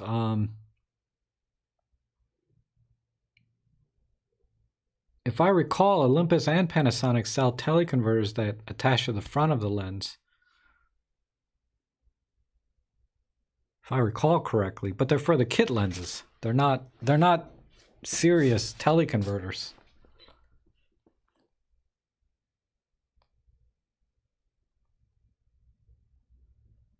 Must be too long. Got the EM5 Mark III for 200. I know that the EM5 Mark III is $200 less now, and it's only February. So I've had my camera since what, November 20. So that didn't take long at all for it to get discounted. I'm curious how that camera's selling, you know, because it's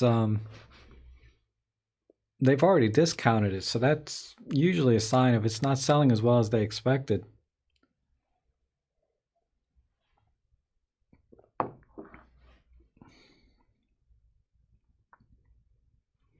I mean, I can understand to some extent. And you know what really bugs me is everyone is everyone is always harping on like the EM1 Mark III coming out. And you know, I've seen more than a few places people are saying, "Man, they're using the same sensor from, you know, 3 or 4 years ago." And I'm like, "So has Sony, for God's sake. You know, how long do they use a sensor in their APS-C cameras?" But nobody ever says this is the same sensor. You know, I'm not buying this piece of crap. You know what I mean? It's like they give Olympus a hard time for no reason when everybody in the industry does the same thing. They use the same sensors forever. My God, how long did Canon use the same sensors in their bodies? It's only recently a lot of companies are updating their sensors on a regular, you know, more frequently it seems. But they're going to mirrorless. They're going, you know, whatever. And you know, sensor tech, and I said this last week, I think, hasn't really changed much in 10 years. I mean, we've been using CMOS technology forever now, relative, you know, it's ancient CMOS technology as far as, you know, if you want to look at technology in general. And yeah, there's backside illuminated, which is not a big deal. That adds very little value to low light performance. There's stack sensors, which help reduce, you know, rolling shutter and speed up the performance of the read speed of the sensor, but that doesn't affect image quality either. So the fact that they're going with the same sensor from 4 years ago makes sense because it's already a good sensor. And nothing that's come out in the last 4 years is any better. And if it is better in some respect, there's probably a compromise somewhere else that Olympus wasn't willing to take. Rob, Jennifer suggests astro tutorial. How about an outdoors trekathon with astrophotography special guests? Weekend so people can join around the world. Yeah, you know, the challenge is that where I live, there's so much light pollution. We wouldn't be able to do astrophotography anywhere near where I live. But to go to an area that does have low, you know, a good black sky, there's no cell service or data service. So I wouldn't be able to live stream at all. So probably a better way would be just to do a video on astrophotography and then post it. A live stream just wouldn't be possible because there's just nowhere around here. And I do want to do some more astrophotography. I've done it in the past to some extent with my Nikon. And I tried a couple of times with my EM10 Mark II and I got some decent results. Not, you know, not ones that I really are crazy about. But that's a function of me not knowing astrophotography that well, not because the camera's not capable. So I have to get a feel for it. I bought that 8mm f1.8 fisheye lens specifically, you know, for real estate, but also because it could double as a fantastic astrophotography lens. And that'll let me take 30-second exposures and still have the stars tack sharp. And there's another photographer. I bookmarked his site somewhere. He's an astrophotographer that uses Olympus cameras, and his images are amazing. But astrophotography is more than just the camera itself, right? You have to, to do really astrophotography, you have to learn how to stack images basically. And so I can take pictures for about 10 minutes, maybe 15 or 20 minutes, uh, and get maybe 60 to 100 pictures taken in that time frame. Well, let me think. You can get about 20 pictures in 10 minutes. Well, probably 30 or 40 pictures. So yeah, in about 15 or 20 minutes, you can get about 100 images, and then you stack those to get these beautiful skies of the Milky Way and all of that, assuming you're in a dark sky. So astrophotography is really a much bigger topic than just setting up the camera and taking a picture to get those gorgeous images that you see. Oh, Desmond's asking, how's my G9 piggy bank coming along? I've got about $93 in there. So, actually, now that you mention, I almost forgot.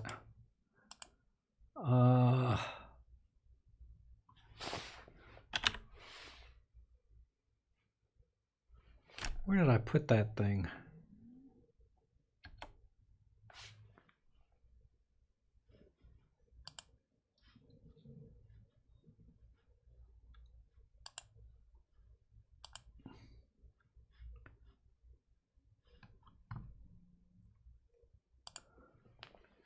I set up this GoFundMe page for the G9, and it's going for $11.99, like on sale. And then I can always get it used for that, or maybe a little bit less. It's really awkward for me to ask for you guys to donate for me to get that camera. But I'll put a link to it.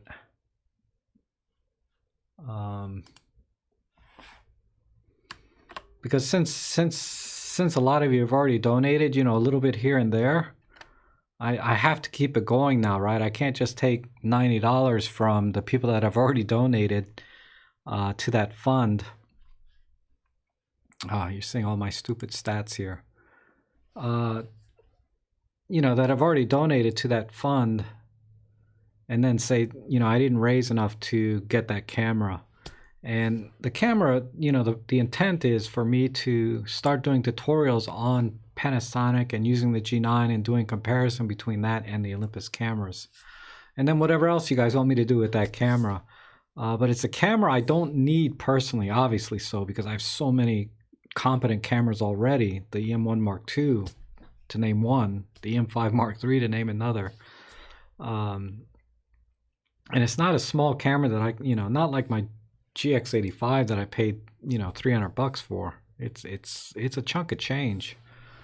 But if anyone wants to donate to the G9 fund, that link will take you there, and it'll hold me accountable to get that camera, right? So everyone can see how much I've raised.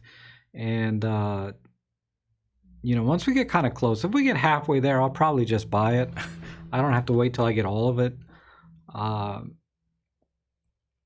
But I think, yeah, we'll see. We'll see how it goes. I love that G9 in terms of, I love the top plate LCD, the illuminated buttons, the viewfinder is supposed to be really good, the EVF in there. And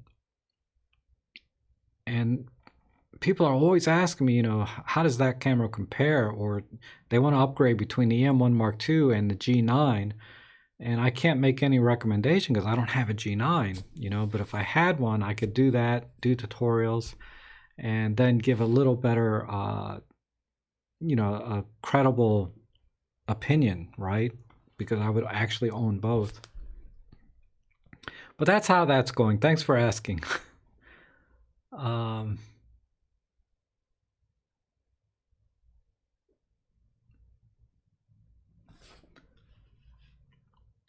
Let's see.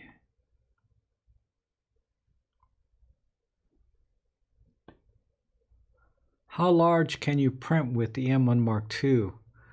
I've seen people print poster size. I guess that's 36 by 48 inches or whatever the metric conversion is, with no difference between that and a full frame camera.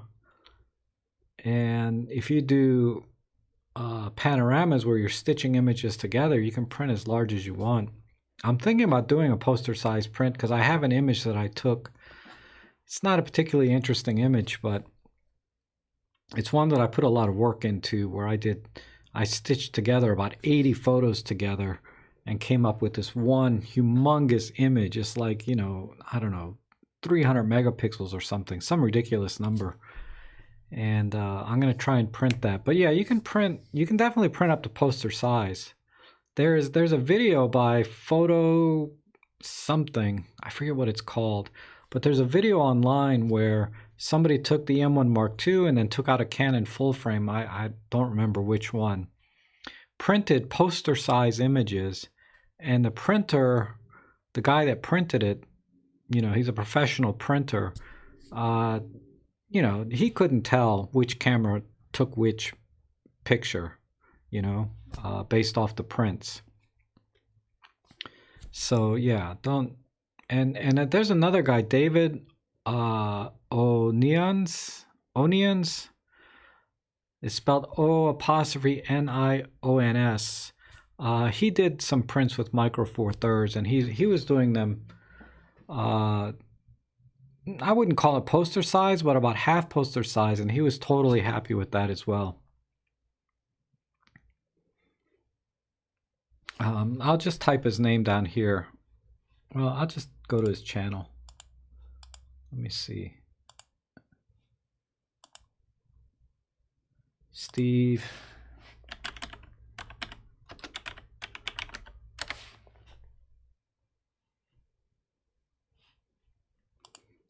Yeah, this guy here. He has a video on how large you can print with Micro Four Thirds. And he has a great channel too. He shoots a lot of film, but he also shoots Olympus and Micro Four Thirds.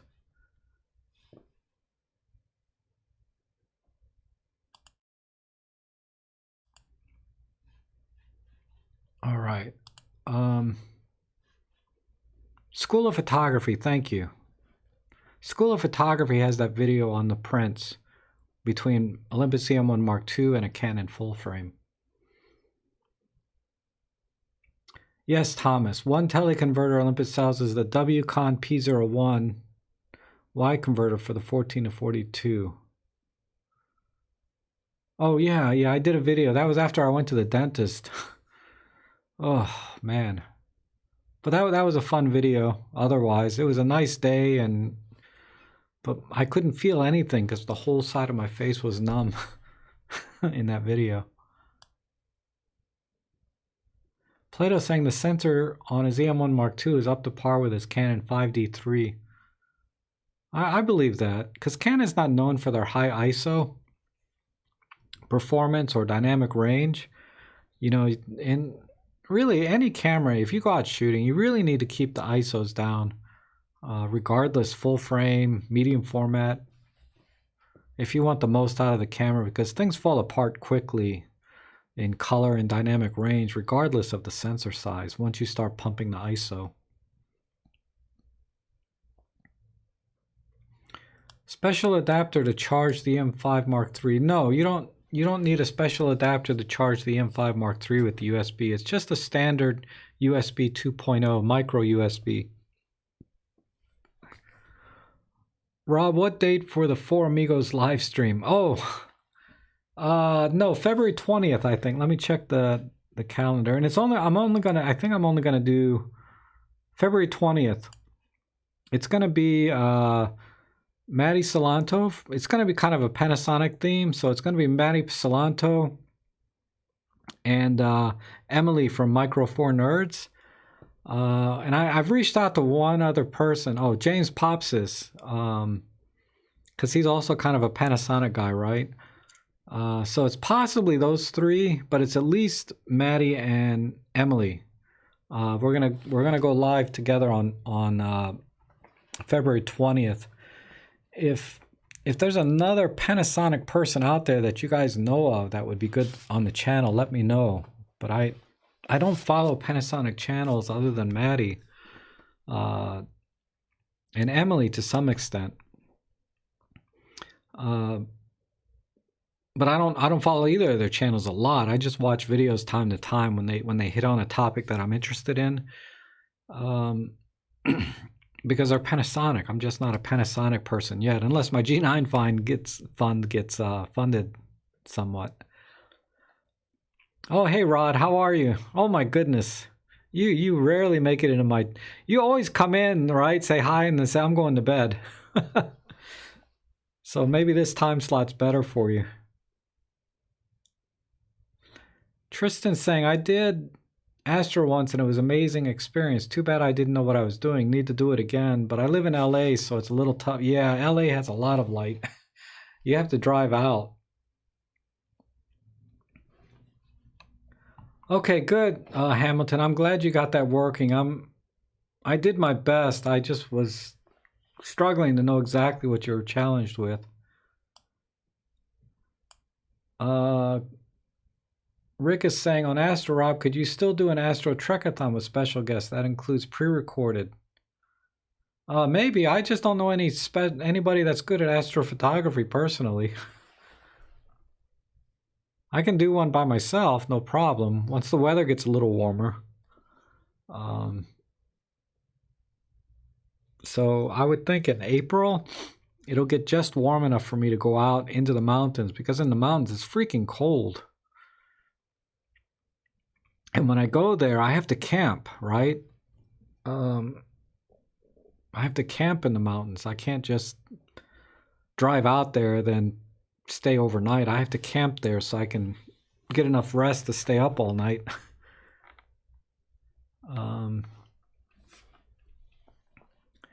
Please do a comparison on mosquito repellent. The best mosquito repellent, I forget what it's called, but it's a big yellow bottle. And then, God, it's winter now, so I put all my bug spray away. There's two different kinds that I use a lot that are awesome. One is kind of an all-natural one that has no artificial chemicals, but it has like the whatever those smells are that mosquitoes don't like, and bugs, like some kind of citronella or something, and lemon and something. But I put that all over my face and neck, and then on my clothes I have this yellow bottle that I use that keeps the bugs off, and then I use Deep Woods one on my feet and socks that has like 1,000% DEET in it. The strongest one I got. I put that on my feet and socks, my shoes and socks, and the bottom of my pants to keep the chiggers, away. Because, man, I got some chiggers one time. That sucked. So ever since then, I've been like, Mr. Bug Spray, man.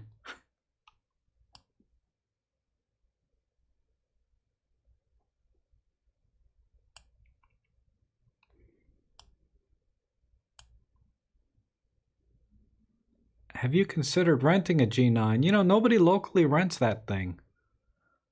I'll see if my local camera store might consider renting it, but they don't have it on their list of things to rent. I guess I could rent it from like some online place, but it's tough for me to rent something for a week or two and then say this is a good camera. I like to really, I mean, it was almost 6 months before I started doing any tutorials on Olympus.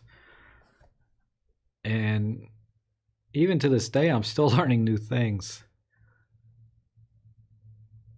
I don't like to do drive-by reviews and tutorials, right? I want to be able to really do something in-depth and have some competence in whatever I'm trying to teach. So rental doesn't make sense in that context. If I was one of those drive-by YouTube channels where they just get the camera for a week or two, even a month, like, what's his name? Gordon Lang will get the camera for like a month, right? Sometimes, and he'll do a very competent review, but it's still not in my opinion, well, let me rephrase that. It's not what I would do with a camera. You know, I would have it for several months and then say, you know, and be able to compare it to other things, etc.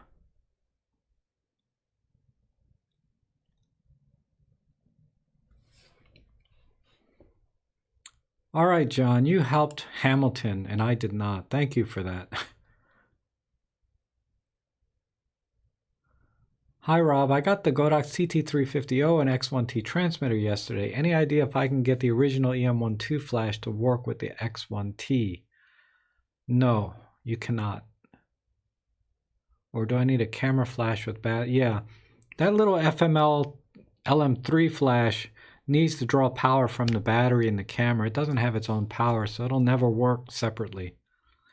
And it certainly won't work with a radio trigger, a Godox radio trigger at all. So yeah, I think I'm gonna sell all my little LM3 flashes. Maybe keep one because I got so many now. But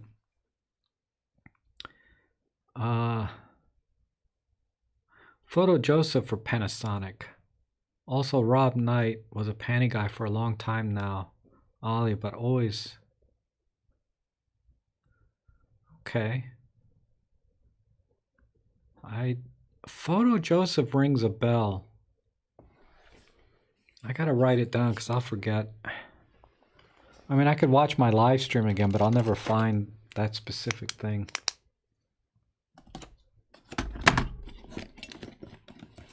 There's still time, right, Photo Joseph? I still got a couple of weeks. Maybe I can get him in. Photo Joseph. The problem is some of these guys are like hardcore photographers, right? Like, what's his name? You know, they're always traveling, so they're not available for live streams. I mean, I was lucky to get Maddie and Emily to come in, but I gave them like more than a month notice, you know, and they said that date works. I don't think on short notice I can get Photo Joseph and a couple other people I'm looking for. Like James Pops, this is always traveling now. And his schedule's been hard for me to lock in a time that he can make it. But I'm trying. He wants to do one, but we just haven't been able to lock in a schedule. Photo Tripper. Okay.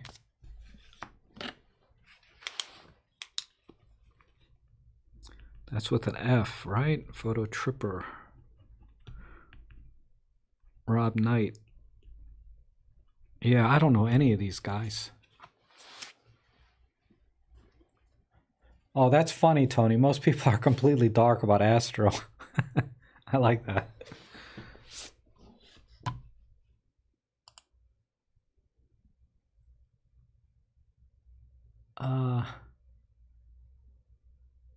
Moonpun, I'm only 80 years old. That's what I mean. I'm like so impressed. Like there's so many people here. A lot of you are so much older than I am. I wish to live so long. But based on my family history, probably I got about 20 years left. That's about it. Most of the men in my family passed away in their 70s.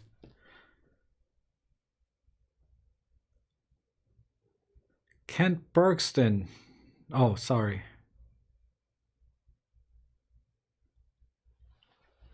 Frank is saying, does he have manual focus on? Maybe.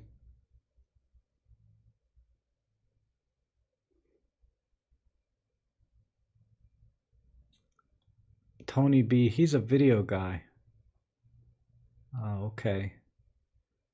Yeah. I don't think many of my subscribers or people on my channel that would go to a live stream are interested in video.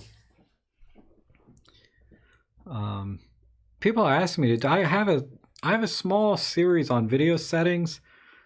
That you can watch. I mean, it's okay. It's not a great. They're not great videos, really. They're okay. I mean, if you like what I've been doing so far, you might like those videos. But I'm not a super hardcore video guy either.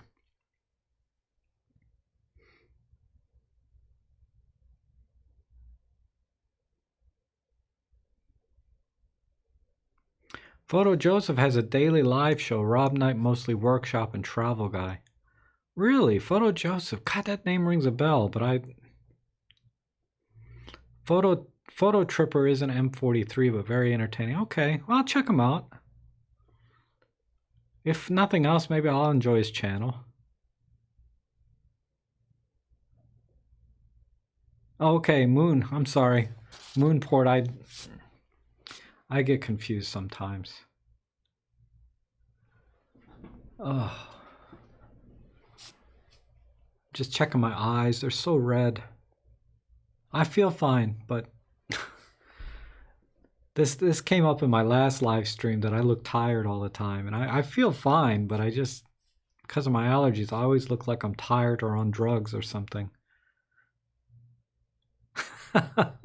Tony says the video buttons on his cameras are still virgins. Where are my glasses? They're not real glasses, though. They're just reading glasses.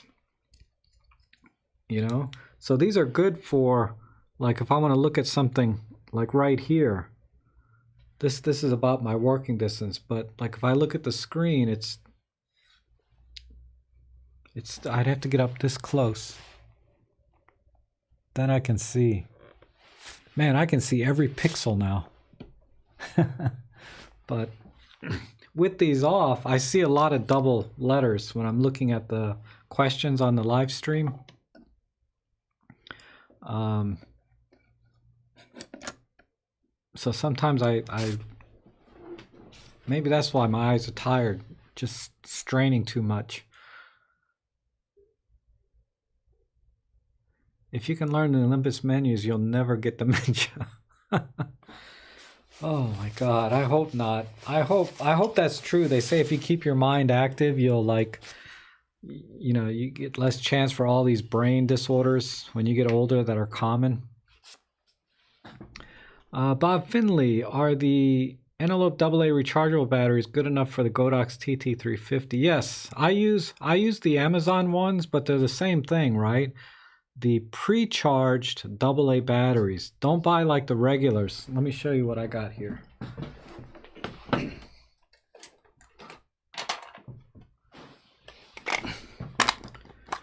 Where's my Godox flash?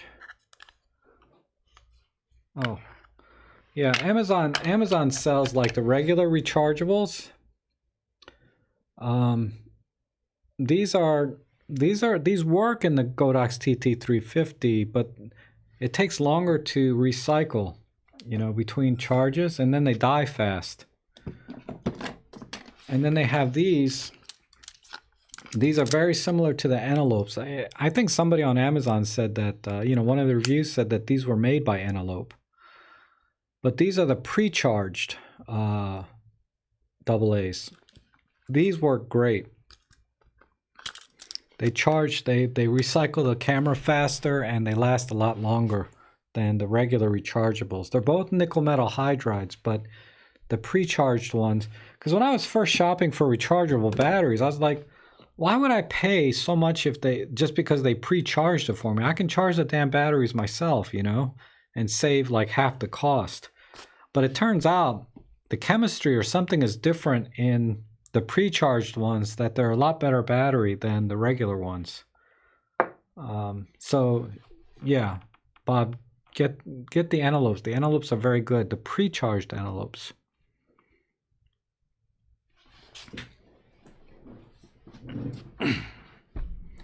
My contact at Olympus EU says that Olympus are about to make very exciting announcement very soon. New product. That's awesome. That's awesome. You know, I think, you know, there's leaked rumors on the EM1 Mark III, so maybe it's that. But there could be something else, right? Because Olympus has been, you know, they talked about being committed to releasing at least 2 cameras a year, which would be awesome to have that kind of variety and freshness. It keeps Olympus in the news, right? Because for the last 3 years, really, they haven't put anything out of that, you know, not since like the EM10 Mark II or the Pen F. Have they really put out anything? Because the EM10 Mark III was kind of an iterative update, right? It just wasn't a big leap forward like the EM1 Mark II that came out. And then the EM1X, that camera was so niche that I don't think it generated enough excitement at the consumer level. At the pro level, people that want that, yeah, but at the consumer level, there hasn't been enough.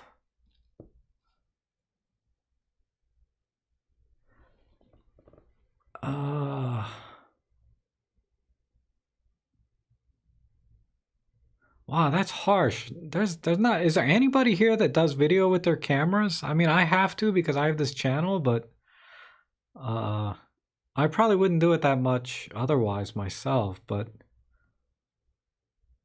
I thought video would be a much bigger piece of the pie here in terms of content or people that are interested anyway.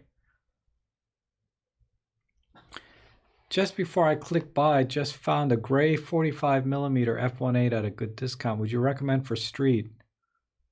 No, it's a terrific lens if you're fine with that focal length.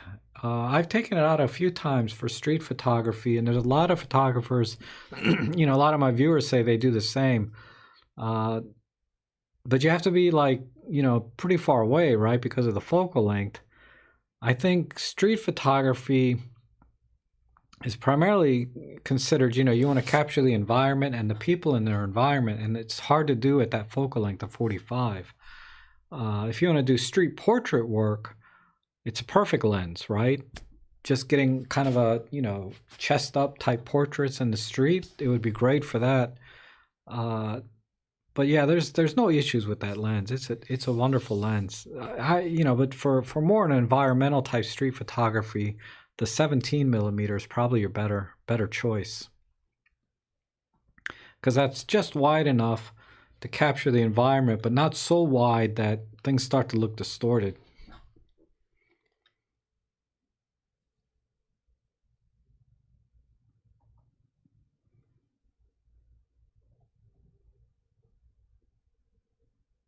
Tony's saying it's a new voice recorder. Could be. I think I wonder if the voice recorder industry is having the same problems as the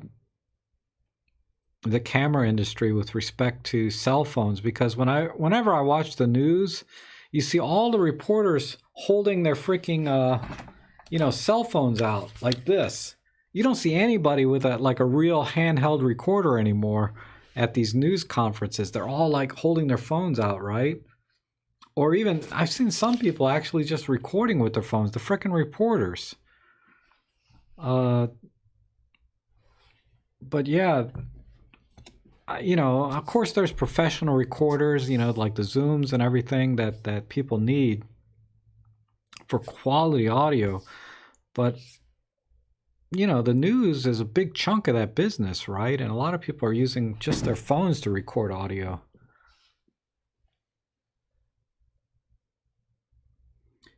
I'm waiting for the 12 to 40 f4. Yeah, me too. I thought it was a 12 to 45, but f4 is still a little bit slow. But I think it's a good choice if you buy a camera and you don't have any other lenses. It's an awesome lens to get over, say, the older kit lenses. Certainly, because right now, at least in the USA, the only kit lens that comes with the M5 Mark III is this 14 to 150, and this also came with the M5 Mark II. We don't get any other choices, and this is a fine lens, but it's not going to be as sharp or as good as that 12 to 40 f4, I guarantee. So that I think that'll be an awesome option. Why is there? Oh, I thought something was rattling. Can you hear that? It's not rattling, it's this plastic wrapper here. Man, I was like, that lens is brand new. Why is it got loose parts already? But it's not.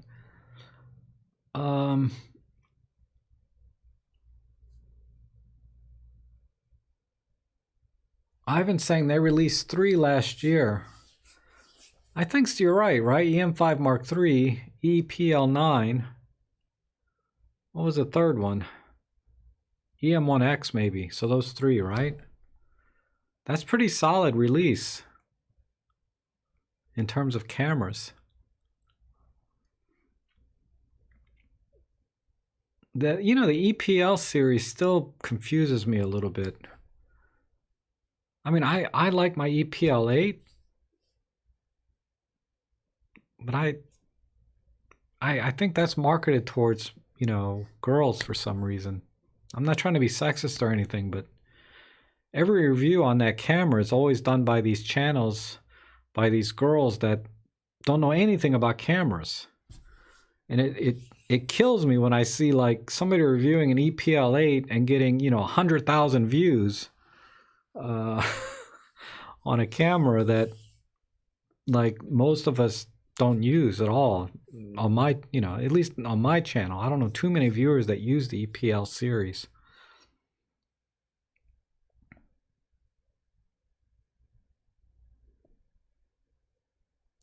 Between the EM5 II and the Pen F, which one is better focus? I already have the EM1 and the EM1 II and the Pen F. Went back up camera for birding. If the EM5 II is not better in terms of focus, my Pen F is fine. Yeah, it's not much better. It may be a little better, but not anywhere near the EM1 Mark II. So don't use the EM5 Mark II is not a backup camera to an EM1 Mark II for birding. You'd have to get an EM5 Mark III.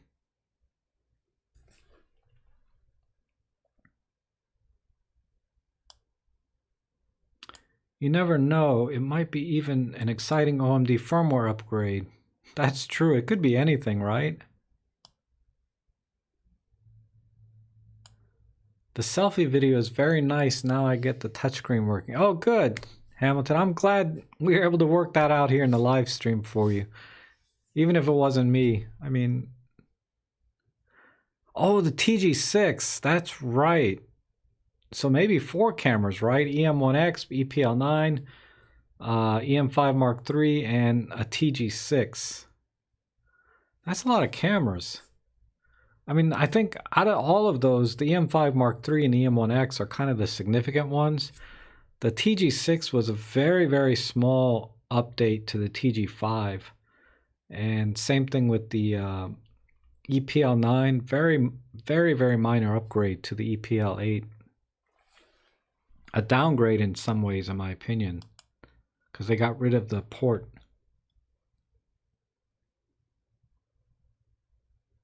Okay, good night, Plato. Thanks for coming in.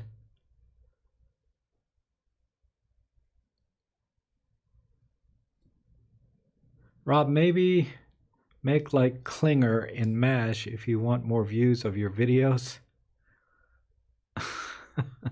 Klinger. Who was that? Was that the guy that dressed up all the time?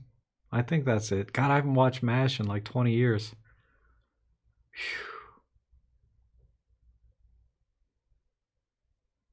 If you want. That's true, though. On YouTube, just entertainment is kind of is really the best way to get views if you're an entertaining person. I mean, I feel like in the live streams, I'm a little more gregarious and I smile more, but when I'm making videos, like I just made that EM5 Mark III video, I look like a dead man talking. And I don't know how to get around that. It's very different when I'm just staring at a camera and talking about settings, right? Versus I'm interacting with you guys directly through this chat window over here. So it's a lot different experience.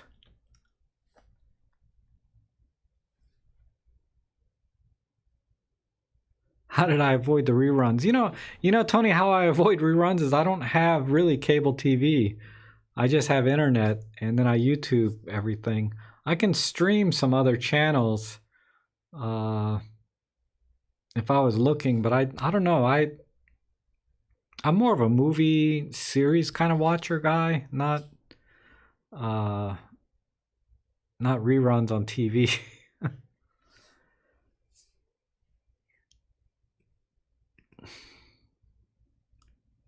Okay, PT, I think.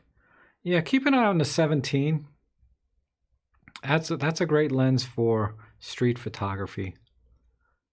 Um, if you see any of my videos where I do photo walks in Alexandria, I'm usually using that 17 millimeter, at least all the ones I did last year, and that'll give you a feel for the kind of shots you can get with that. I do have some musicians. I should do. What is today? Today's Thursday. Oh, it's so freaking cold though. But I'd like to go into Alexandria and go into these dive bars where they have live bands and take some pictures of the musicians while I'm there. Okay, Hamilton, good night.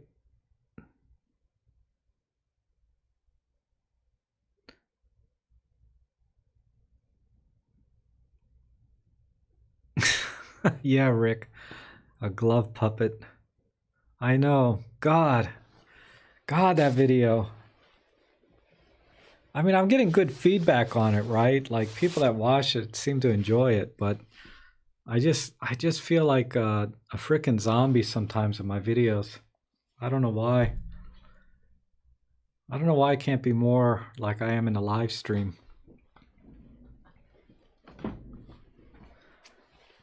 Yeah, you need about 3 meters. Valdez is saying the 45 is good for reach, but 3 meters plus is a good range. Yeah, you need to have some distance, but it's still very compressed. It's not really an environment type shot like a 17 would give. But it's a valid lens to take for street photography. I did take it out. Like I was getting some shots of people across the street, and I was still getting a good coverage of the environment they were in. So that would be closer to 5 meters. Excuse me. Oh man, I was trying to hold a sneeze back and yawn at the same time.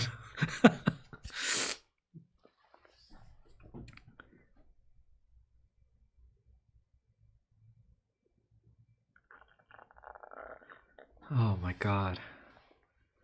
That video. I don't know what I'm gonna do. I gotta think of a way to make my videos a little bit more watchable when I do these tutorials. They just seem so mundane. I don't know what to do. I had it with me at SeaWorld and was delighted with the results late in the day when light was a little low. I assume you're talking about the 45 millimeter. Okay, Rod, we'll see you later.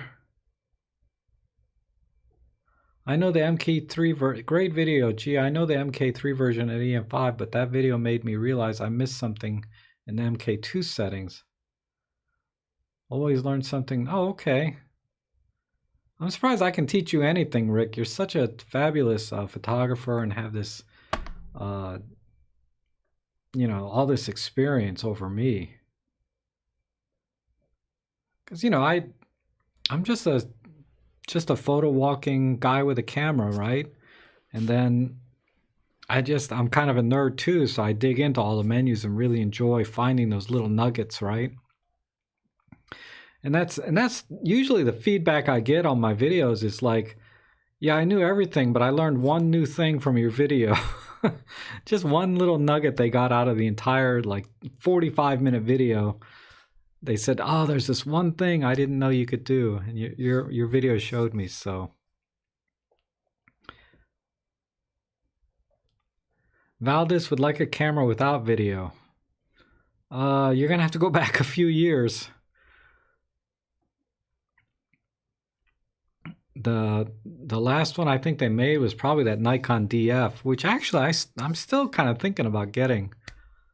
Just as a shelf piece. I don't know if I'd really use it, but if I can get it cheap enough. It's still a couple $1,000 though, isn't it? But that would be a fun camera to have. And then you have to go way back. You have to go way back to so you can buy some really old cameras, from the early 2000s and mid 2000s that don't have video. Like my Pentax. Here you go. My Pentax K10, no video. And you know, another weird thing with this camera is it doesn't have like black and white. It just captures color only. I mean, they're beautiful colors. It was a very interesting read on the history of this camera. But it doesn't shoot black and white. You can convert it to black and white in camera, but you can't take the picture straight black and white. You have to convert it or bring it into Lightroom and convert it. No video on this though, Valdez, so get one of these. You can probably get this with the kit lens for $100. And it actually takes nice pictures.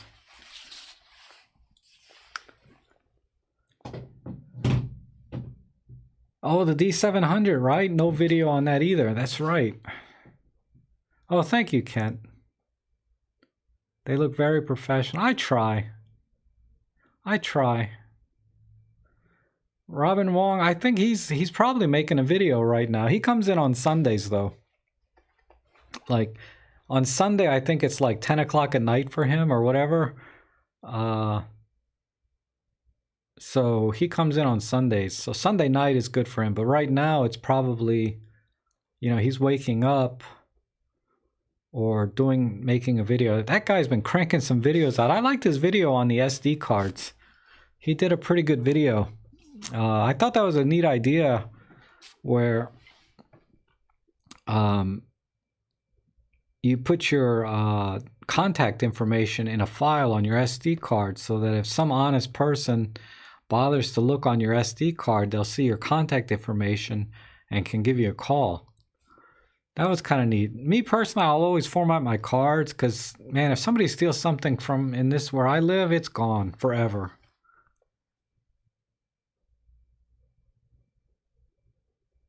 Oh, PT. Yeah, you got the, you took those moon pictures from my moon video.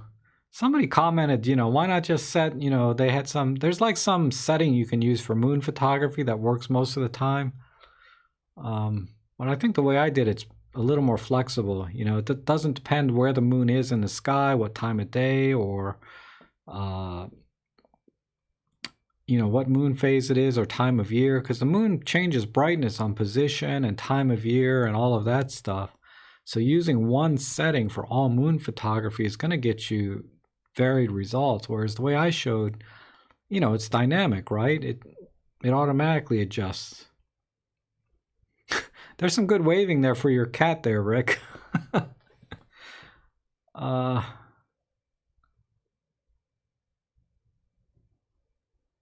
find I missed most of the show here. Thank goodness for the replays. Yeah, I leave the replays on. I mean, I was thinking about not putting them up, but because they're like 3 hours, right? Or 2 hours. But it's amazing. There's actually more people watch it after I'm done than I'm actually when I'm live. So I said, wow, okay. If people like watching me. And it's not an easy watch, right? Because I have to read the questions out from the chat side so that, because a lot of people are just listening in their car or like in the background. So Rob is saying, I thought you left, Rob. Did you notice that there was 3 videos on SD cards today? Dave, Tony, and Robin. So it made me do some research and realize the M10 can take Type 2 cards. Yeah, if you watch my video on SD cards from like 2 years ago, you would know that, Rob. I did a really good video. I spent a lot of time on that video actually, because in that video, I took like all different class speed cards. I put it in the M10 Mark II, and then I pushed the shutter button and actually showed, counted how many frames I got, how long it took to write to the memory card. Everything is there with charts and details. And I used Audacity and a microphone to record the shutter sound as it was actually, you know, clicking, and then counted them individually. Each time there was a spike in the audio levels. And so it's a very accurate video on SD cards.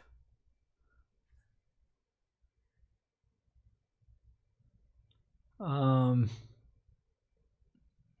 here they would probably blackmail you. Is that so, Tony?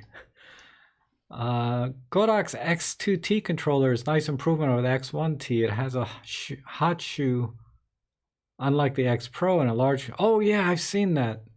I've seen that. I mean, I don't need another trigger, but if I do, I'm gonna definitely get their Pro versions. I'll probably go with the X Pro one though, with a tilt-up screen, because I find I'm not actually using the hot shoe as much anymore since I got the 8200, and I'm thinking about getting an 8400. So I have enough light now that I don't need the double-up flashes on a hot shoe. That's where I'm kind of leaning.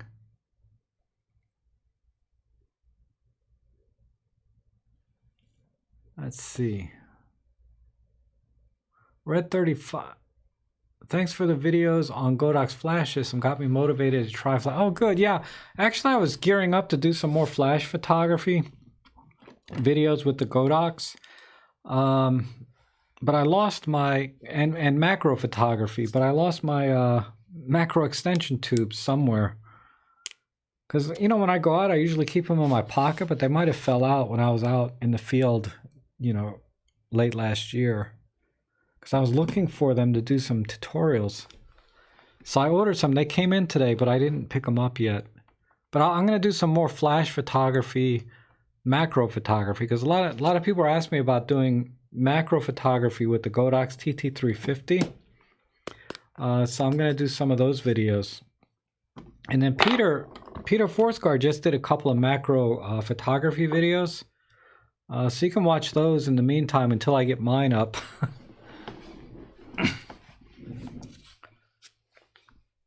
Red 35 reviewed the EPL9. If they could make one with a basic EVF, say the quality of EVF in the original EM5 and a small built-in flash, I would love to pair that with the 17.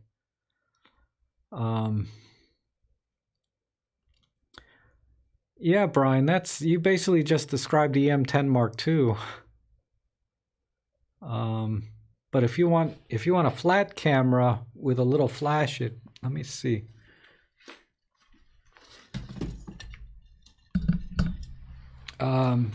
The GX85 is also exactly what you're talking about. It has a little built-in flash, I think, right? Yeah. This has a built-in flash, little pop-up flash. It has an EVF, and it's a rangefinder style camera with a tilt, and it tilts, right? It doesn't flip all the way down like the PL9s.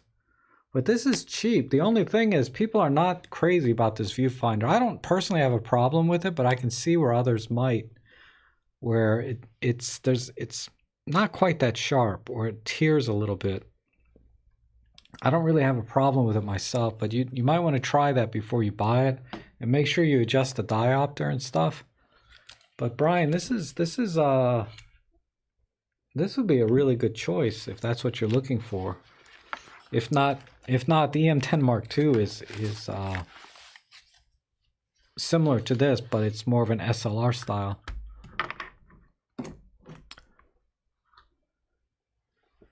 Whoops.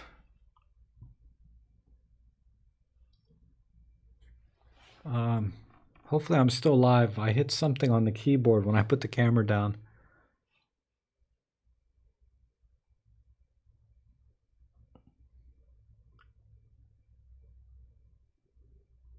Oh, thanks, Rob. You did see my video. Okay, good. On the SD cards. Yeah, I thought that had a lot of good info in it. I mean, it's my normal mundane style, but you know, I did spend a lot of time on that video.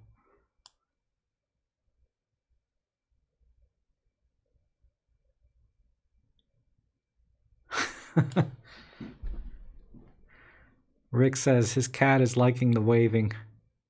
Joe Edelman is going on a road show for Olympus on February and March. He'll be in Arlington on the 20th. Oh, okay, that's cool. I didn't know that. Because I didn't see any ads on this or camera about Olympus. But I'll definitely go and see Joe. He's a good guy. He's awesome, actually.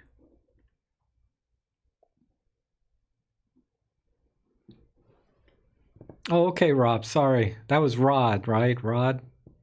That left? Yeah, my mistake. Desmond says, Rob, I have too many cameras, 6 in total. I was thinking of selling them all and getting the 1 Mark III, EM1 Mark III. Then you've got the best of everything, right? Would this be foolish? I know, silly question. I would rather collect glass rather than cameras.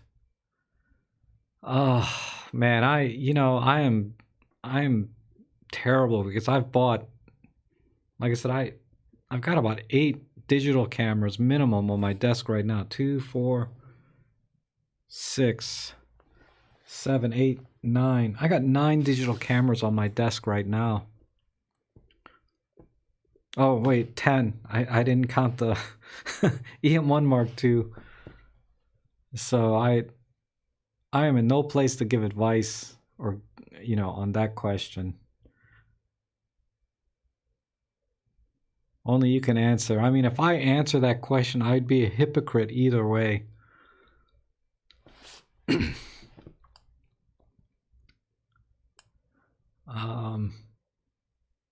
Olympus enlarged the Joe Edelman MFT image to 14 feet for a show stand.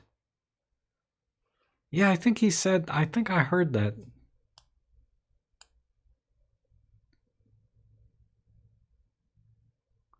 Hey, Kostov, how are you? You're just coming in. Yeah, I'm probably going to have to wrap it up soon. I mean, there's still a good group here, but the battery on my camera, I mean, that's kind of an excuse, but it's only good for about 3 hours.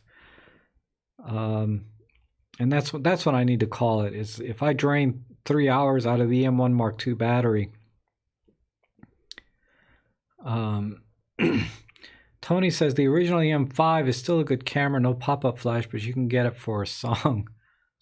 Yeah, it's still a great camera, and that goes back to my point about sensor technology has not changed like in 10 years. How old is the original EM5? That came out, I don't know, 2010? I don't know. It's been a while. I shouldn't lie. I don't know when that camera came out exactly.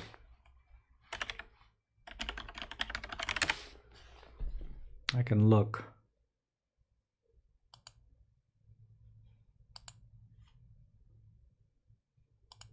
Olympus.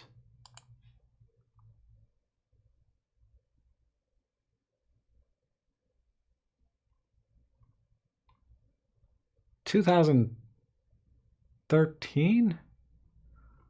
Where is it? 2014.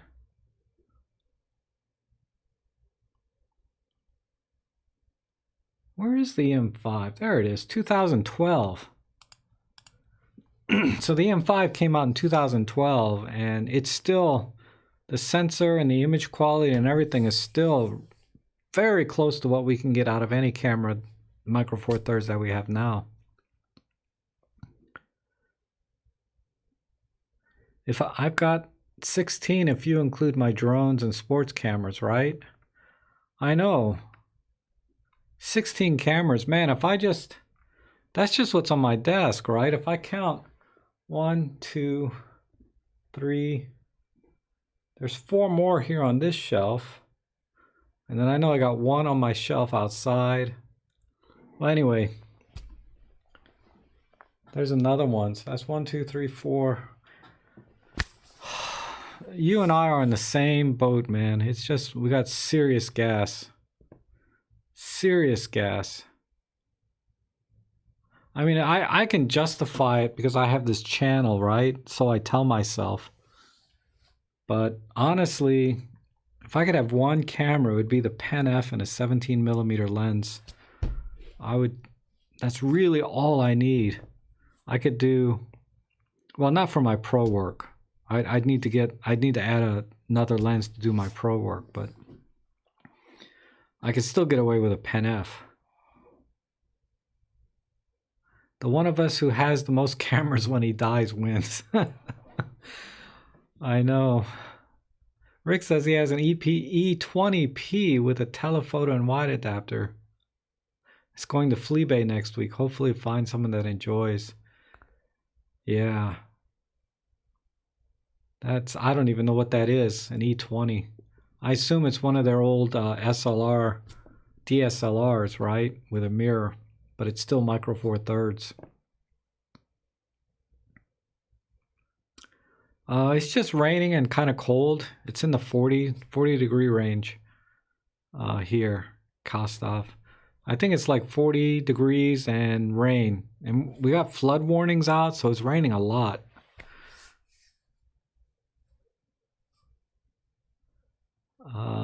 Rob runs on batteries like the Duracell Bunny, which determines the length of these trekathons. I know. Which one will you add next, G9 or M3? You know, Kostov, you're kind of late to the game, but I already added this camera.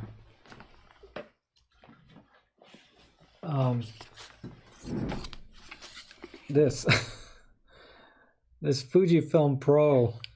This is a 6x9 medium format film camera. So I can't wait till the weather at least gets a little better, and then between now and then I'm gonna think of some place to take this.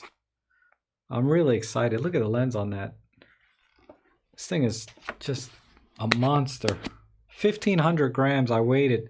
And this has a virtually all plastic body too. It's like all plastic and it's still 1,500 grams.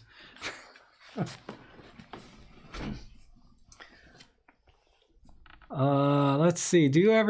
Bob is asking, do you ever use a gray card for white balance or exposure in your real estate photography? Rarely now. I used to do it a lot, but not so much now.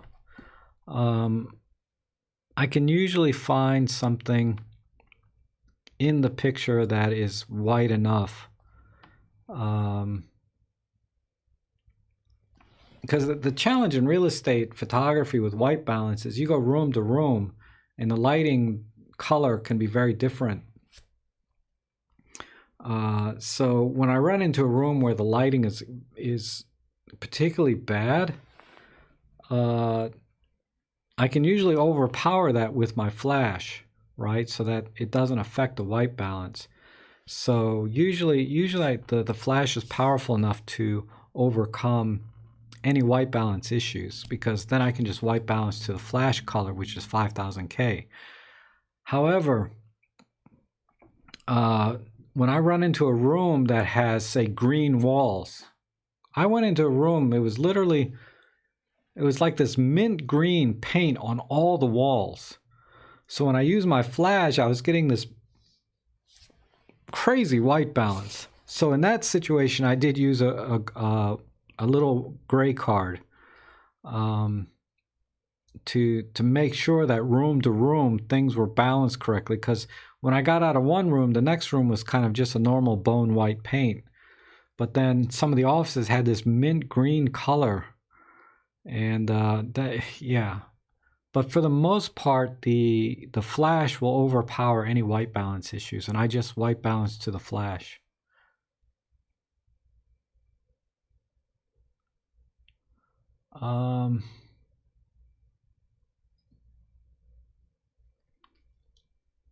Okay, good night, Moon. Thanks for coming in. So E520 is a 5 megapixel digital camera. Amazing how many features for the day, but having a clear out. I find selling old kit is a great way to meet new people, and yeah. That's a good idea.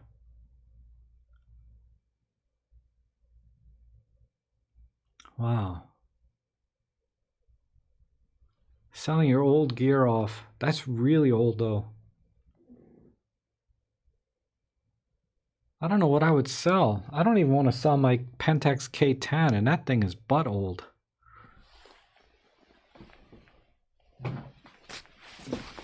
I really want to go out and shoot with this one more. My K10. I love this camera. I don't know why. It's a piece of crap, but I still like it. I did go out today and shoot with my TG5 though. I only got one image that I liked. See if I can show you.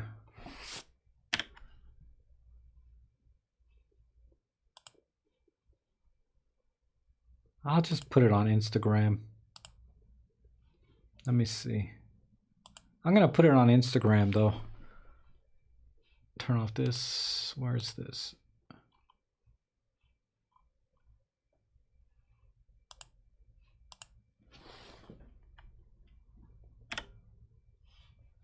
Let's see.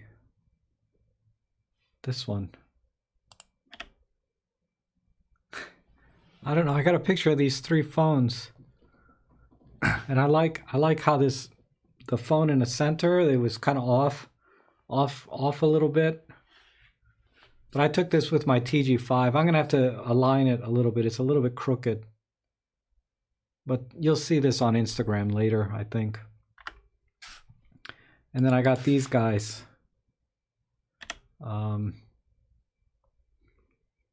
I wanted to take another one because the guy that's not on the ladder walked away, so I just had the guy on the ladder all by himself. That would have been better, but I had to move on, unfortunately. And then everything else looks like these are just bracketed shots. This one was kind of interesting. A little geometry, but I waited for another person to come by because you can see a person there on the bottom right. I wanted to catch somebody somewhere else in the frame, but nobody came. And I had to move on. You know, if you stand in one place too long, people start eyeballing you. But anyway, the TG5 is a fun little camera to take out.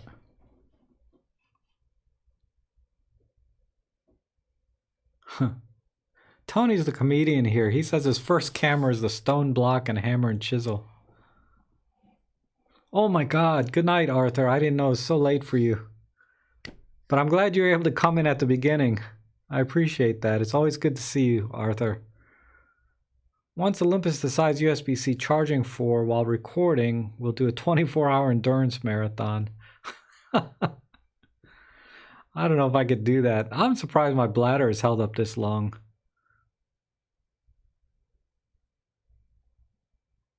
Rob, will you ever do a new video on AFCAF? Basically renew episode 90, maybe test on your dog. Yes. I will do it when I get better light.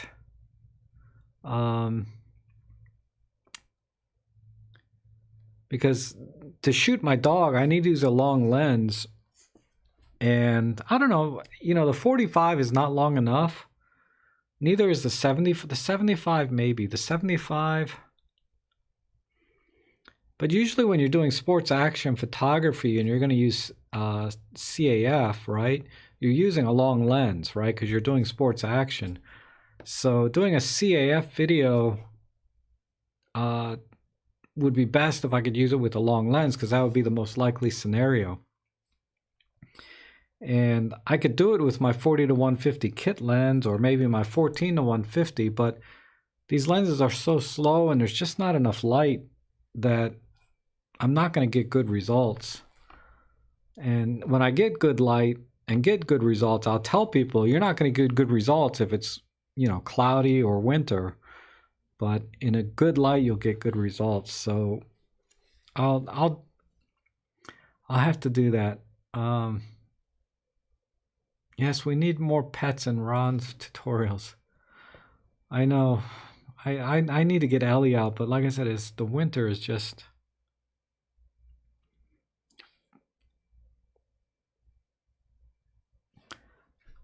I think the new Leica 40 megapixel monochrome has no video, but also no autofocus. But who has 10K for a hobby? You know, I had this conversation today, not about the Leica, because there was a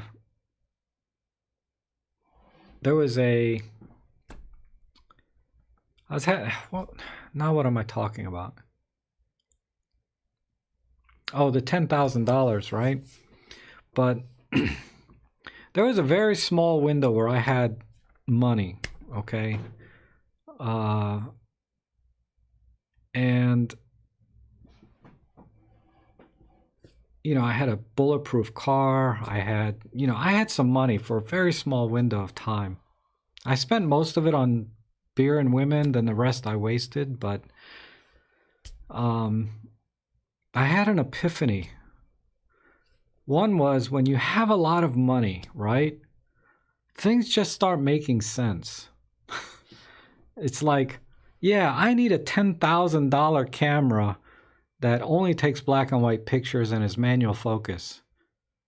It makes sense when you have money. Like having a bulletproof car, it just made sense when you have money. Or, yeah, I need a $50,000 Rolex.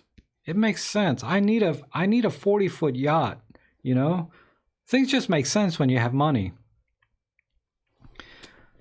Now, before I made that money, I said to I used to say to myself, my God, who would spend $10,000 or $50,000 for a watch, right? I would do so many things with that money than buy a watch.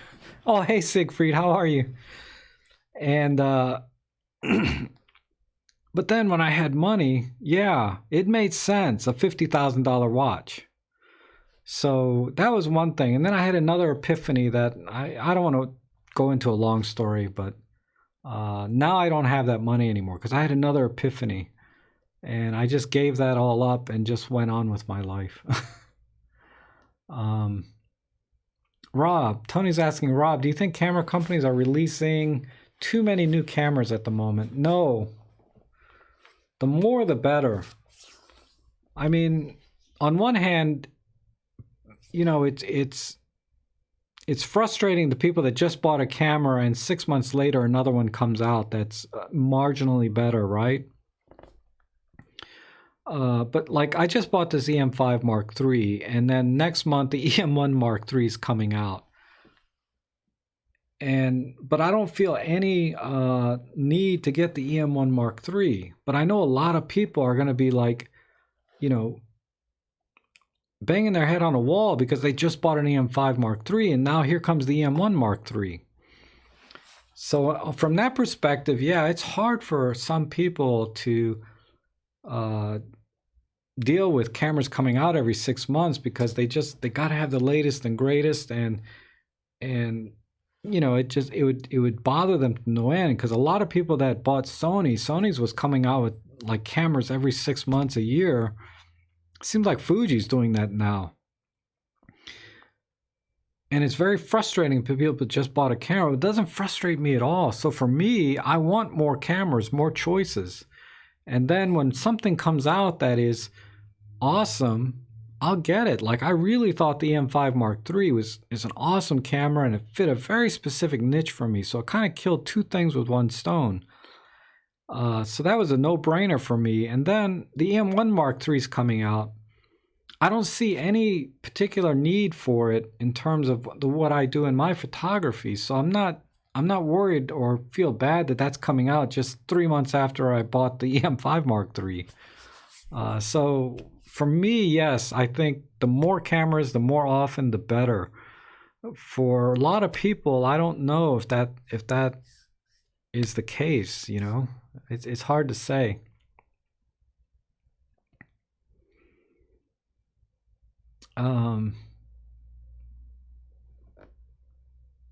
Yeah. So Desmond's saying Fuji, you can't keep up with them anymore. I know, right? Oh, you do some video work, Siegfried. I didn't know that. I haven't really dove into your blog much. I did read that article finally, on your and I thought it was excellent. Really, I really liked that article. You did a lot of good work in it, and somebody had, I went to the forum back to MU43, and somebody had a question there where they didn't quite understand where you were coming from, right? And they cited that example.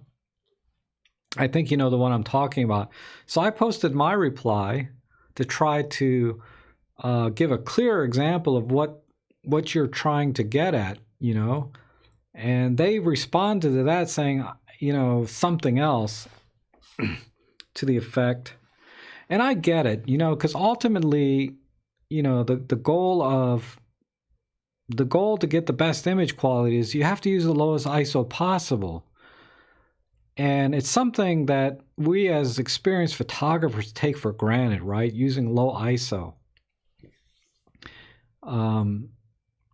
But it's not something that a lot of people really appreciate why that's the case. And I think you went through a lot of trouble explaining, low ISO, pushing shadows, and then you had all those images, and then you talked about all different ways of getting exposure. You talked a little bit about ETTR, etc. I mean, you went through a lot of explanations that I think people that really want to understand exposure in photography that didn't have any idea before would really appreciate reading an article like that. And it kind of, it was just a little bit, I don't like there was a slight condescending tone in that thread against your article, which I don't know. I didn't like that.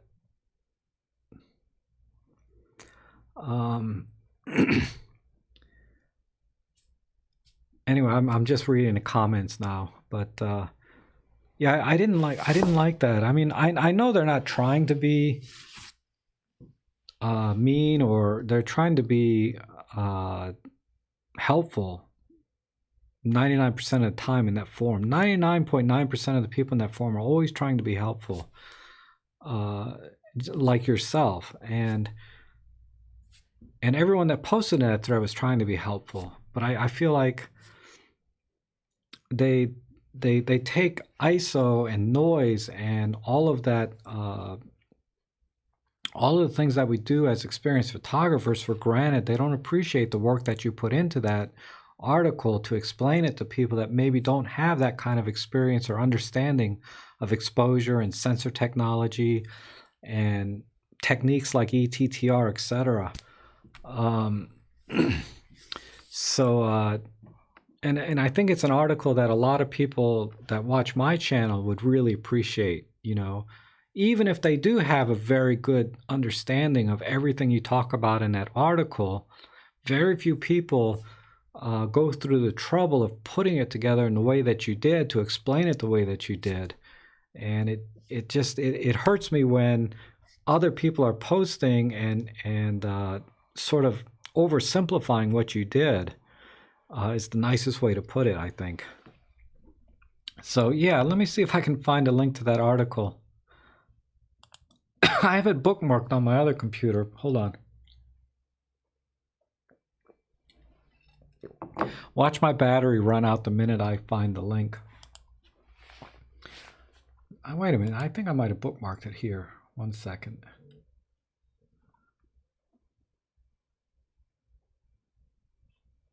Photography. No, not that. Oh, I'll just go back to the forum. Hold on. MU43. 2 more notifications on ETTR. Oh, you've already posted a response to me there, Siegfried. I haven't been to the forum in 24 hours, and there's already a few notifications here.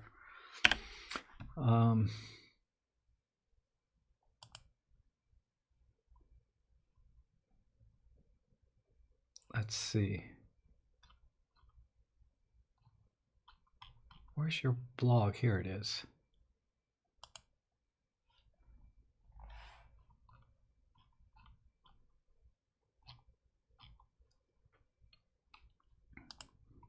Okay, I'm going to put a link to his blog here. So that's a link to his blog. I think it's the second or third article down in his blog. But you should read almost everything he has on his blog. I mean, when I started out 3 years ago, I ran across his blog and I learned a lot there.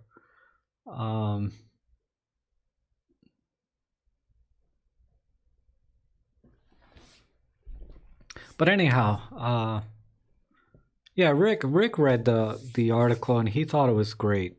And Rick is an accomplished photographer and educator as well. So Yeah, what people were saying in the forum, they weren't mean in any way, but I didn't think they were giving you the kind of the credit I think you were due for doing that article. I mean, a lot of people were very appreciative, but some were kind of like, yeah, just use low ISO. What's the big deal? But it's not that simple. I mean, you can boil it down to that, but it's not the same as actually going through and making that. So let's see. Imagine a G9. So Siegfried's saying it's a really exciting time. Imagine a G9, GH5, and EM1 as old two cameras on the market. These will stay premium cameras for many years. Yeah, they're great cameras.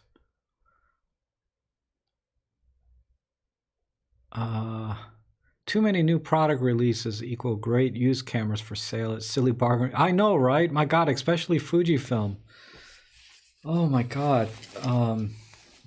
Man, that XH1 you can buy for like $800 now with the grip and two batteries, and I mean that was a $2,000 plus camera not a year ago, right? And now it's like going for nothing. That's what got me looking at Fuji again, is because that camera got so cheap. I'm glad I didn't buy it because I thought it was cheap at $12.99 with the grip. I'm glad I didn't buy that and I got this XT330 instead, but still. That's probably why the price is down, right? Because people are like, why would I buy an XH1? I can get an XT3 or XT30. Too many new... Okay, where are we? I saw thanks to challenge develop a simple basic message. Mine is too complex. Okay, I read that. Can you link to that article? I did that. Oh, I'm almost caught up here. Rob, the tone is simple. Read my article on how manufacturers use social media to market products. Each time somebody gets close to simplifying ISO and exposure, the heavy weights appear. Yeah, I know, right? Let's see. Thanks for the link. What else can Olympus release besides the new MK3 and new lenses? Well, like Rick was saying, it might be a new firmware. It may not be hardware at all. It may be just a firmware update. What they need to do, if Olympus needs to do, is release a firmware update for the M5 Mark III so we can assign custom settings to a function button. That is killing me. I mean, I understand there's a conflict between having a C on the mode dial and then assigning a custom setting to a function button. There can be an internal conflict or loop in the programming. I see that link, that problem. But you can work around that, Olympus. I know you can.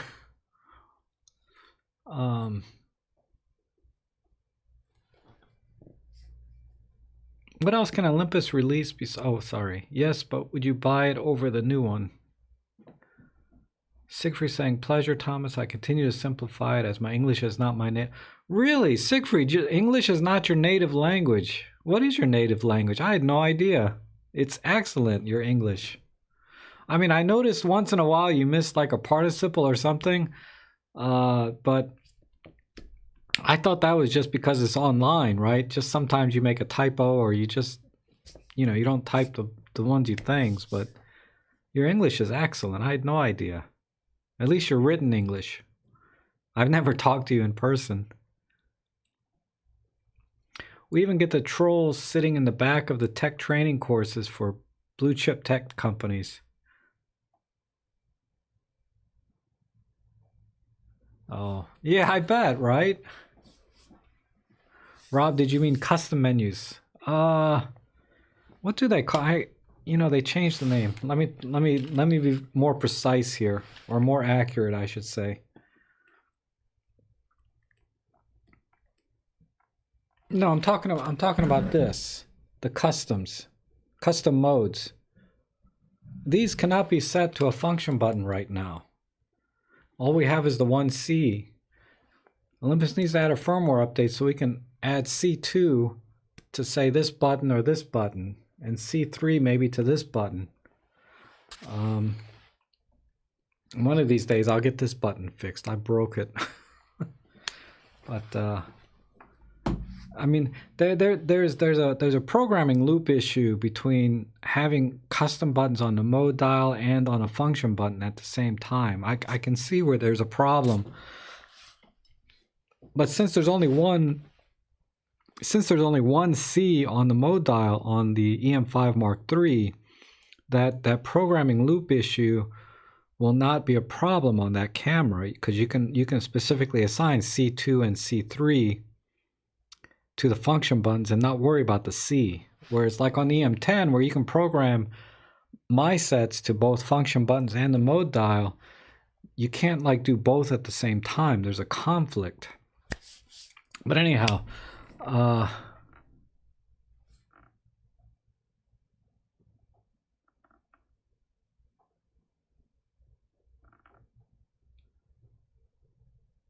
Rick, we've learned so much in the past 3 years about marketing and the media and how illusions are created. Fact is, large corporates apply the best marketing available. We can discuss ours. Yeah. I mean, I think everyone's acknowledges Sony's doing an awesome job at marketing, right? And marketing is not my area at all. Otherwise, I'd have like 1 million subscribers by now.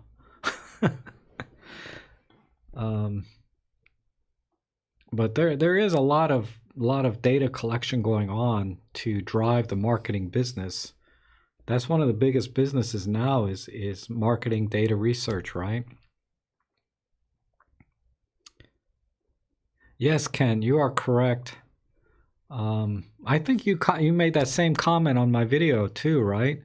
That there's only one C on the mode dial.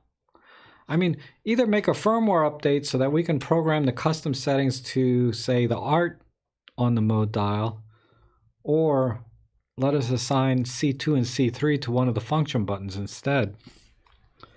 That would make me a very, very happy person, because I constantly change settings on the camera, and being able to customize those and access them quickly just make this a much more enjoyable camera for me. I mean, I still have kind of a workaround for it, but it's not as good as like using the Pen F or the EM1 Mark II or any other Olympus camera. They all have very customizable custom settings. The EM5 Mark III is the first camera I think I've run into from them. Now, I don't have the EM10 Mark III, but this is the first camera I've run into where being able to access multiple custom settings is a problem. Thoughts on the X100V? Yeah, I talked about that earlier in my stream, but long story short, I'm not interested in that camera at all, because I had the previous model and I didn't like it. It was just a functional nightmare. In terms of handling, I didn't like it at all. Just like I'm not a fan of my XT30, the handling on it, and that's because I started with Olympus. Well, I started with a lot of cameras, but Olympus is the first one I've used, because I used a Sony and Nikon before I went to Olympus, and Olympus just really, worked for me as a camera. And when I bought the XT30, I just was blinded by all the buttons and dials. But then when you start to actually use the camera, it's not actually as good as the Olympus cameras, in my opinion. At least not for me. If I started with Fuji, now 4 years ago, I bought the Fuji X-T10 instead of the EM10, because those were the two cameras I looked at when I was shopping. Maybe I'd be different and I have all the muscle memory for Fujifilm, and I'll hate Olympus, functions. But for me now, it's like I can't see myself going to another camera system on any kind of scale because of how functional and ergonomically or intuitive the ergonomics are on the Olympus cameras are relative to just about any other brand I've used.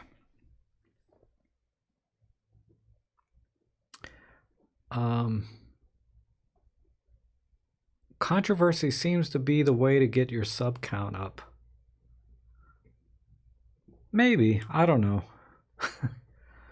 like I said, I make the content that I think is helpful uh, and stuff I like to do for fun, like the photo walks. It's my channel. I do whatever I want, right? But uh, controversy, that just doesn't go anywhere. It just stresses people out. But maybe that's what people want, right? They want to be stressed. I don't know. I don't want to be stressed out.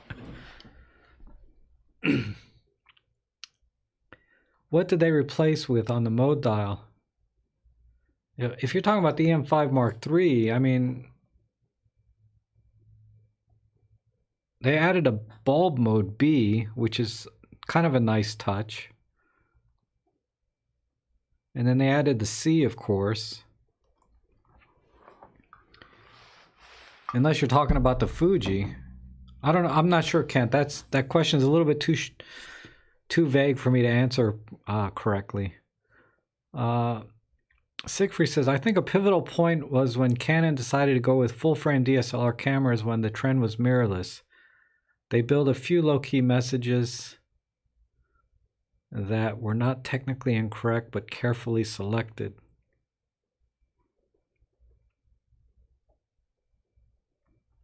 Yes.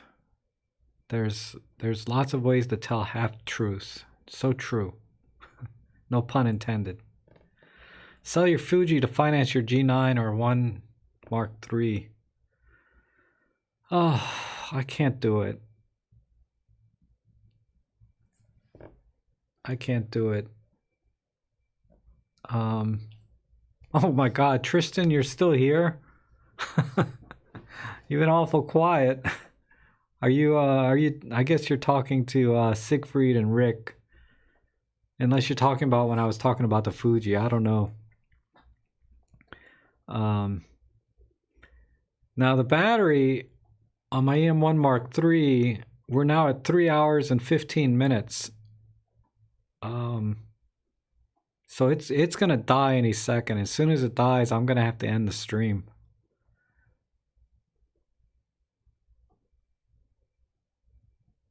But I love hanging out with you guys. Rick, I did an article last year with when the rumor Ali is dying in 8 months spread over the web. It was so interesting to study Olympus and to compare that to the rumors. Oh, I'll have to read that. I should read your blog a little bit more. Because I'd love to be able to sort of put in video form what you do on your blog, and then I can say, I just read this great article on your blog. I'm going to demonstrate that here with this camera in video, but I recommend you go back and you read his blog for more detail. Because you have really, I think the what you write and the way you present things would really connect with my audience here that I get. I mean, you really have an awesome blog.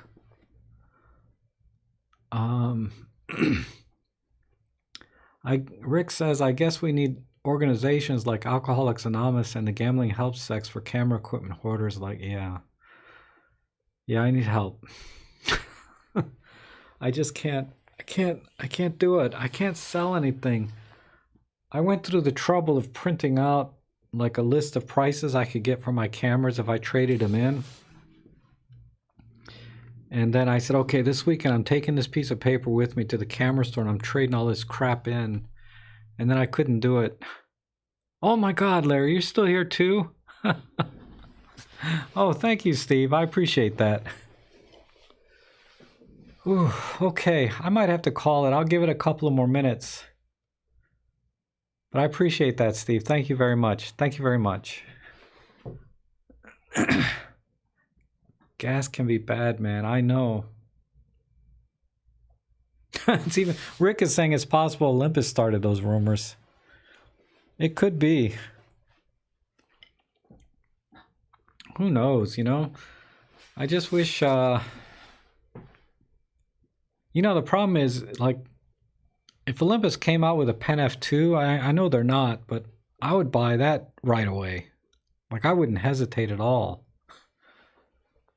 I don't know. I gotta sell some crap here.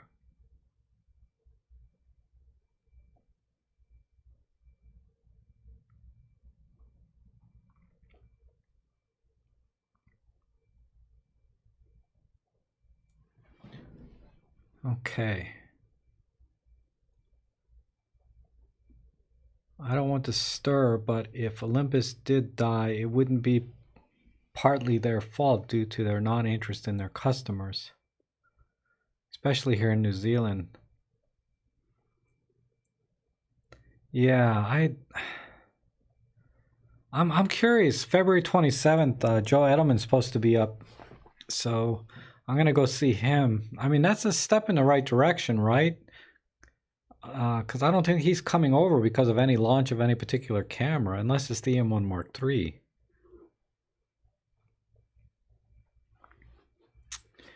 Um, I think the Pen F2 has a good chance. In fact, they're saying it's coming. Really?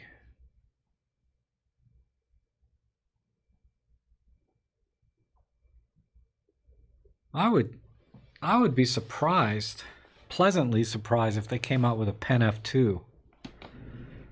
That might be worth selling a camera for. Maybe I'll sell that Minolta Maxim. I can get 20 bucks for that. Oh man, I need to go out and take pictures with my Fujifilm 6x9 camera. I'm so excited to take that out. Larry was very generous to give me a long-term loan and some film, and then a good deal on the camera if I decide to buy it. But okay, it's almost 7 o'clock, so I'm gonna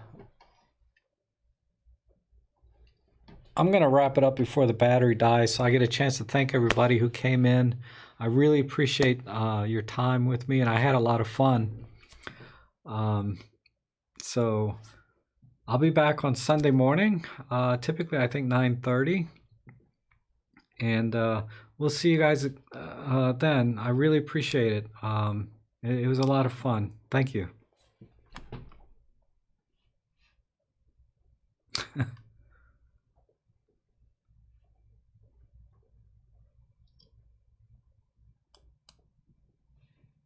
You're welcome, Siegfried. We'll see you guys later.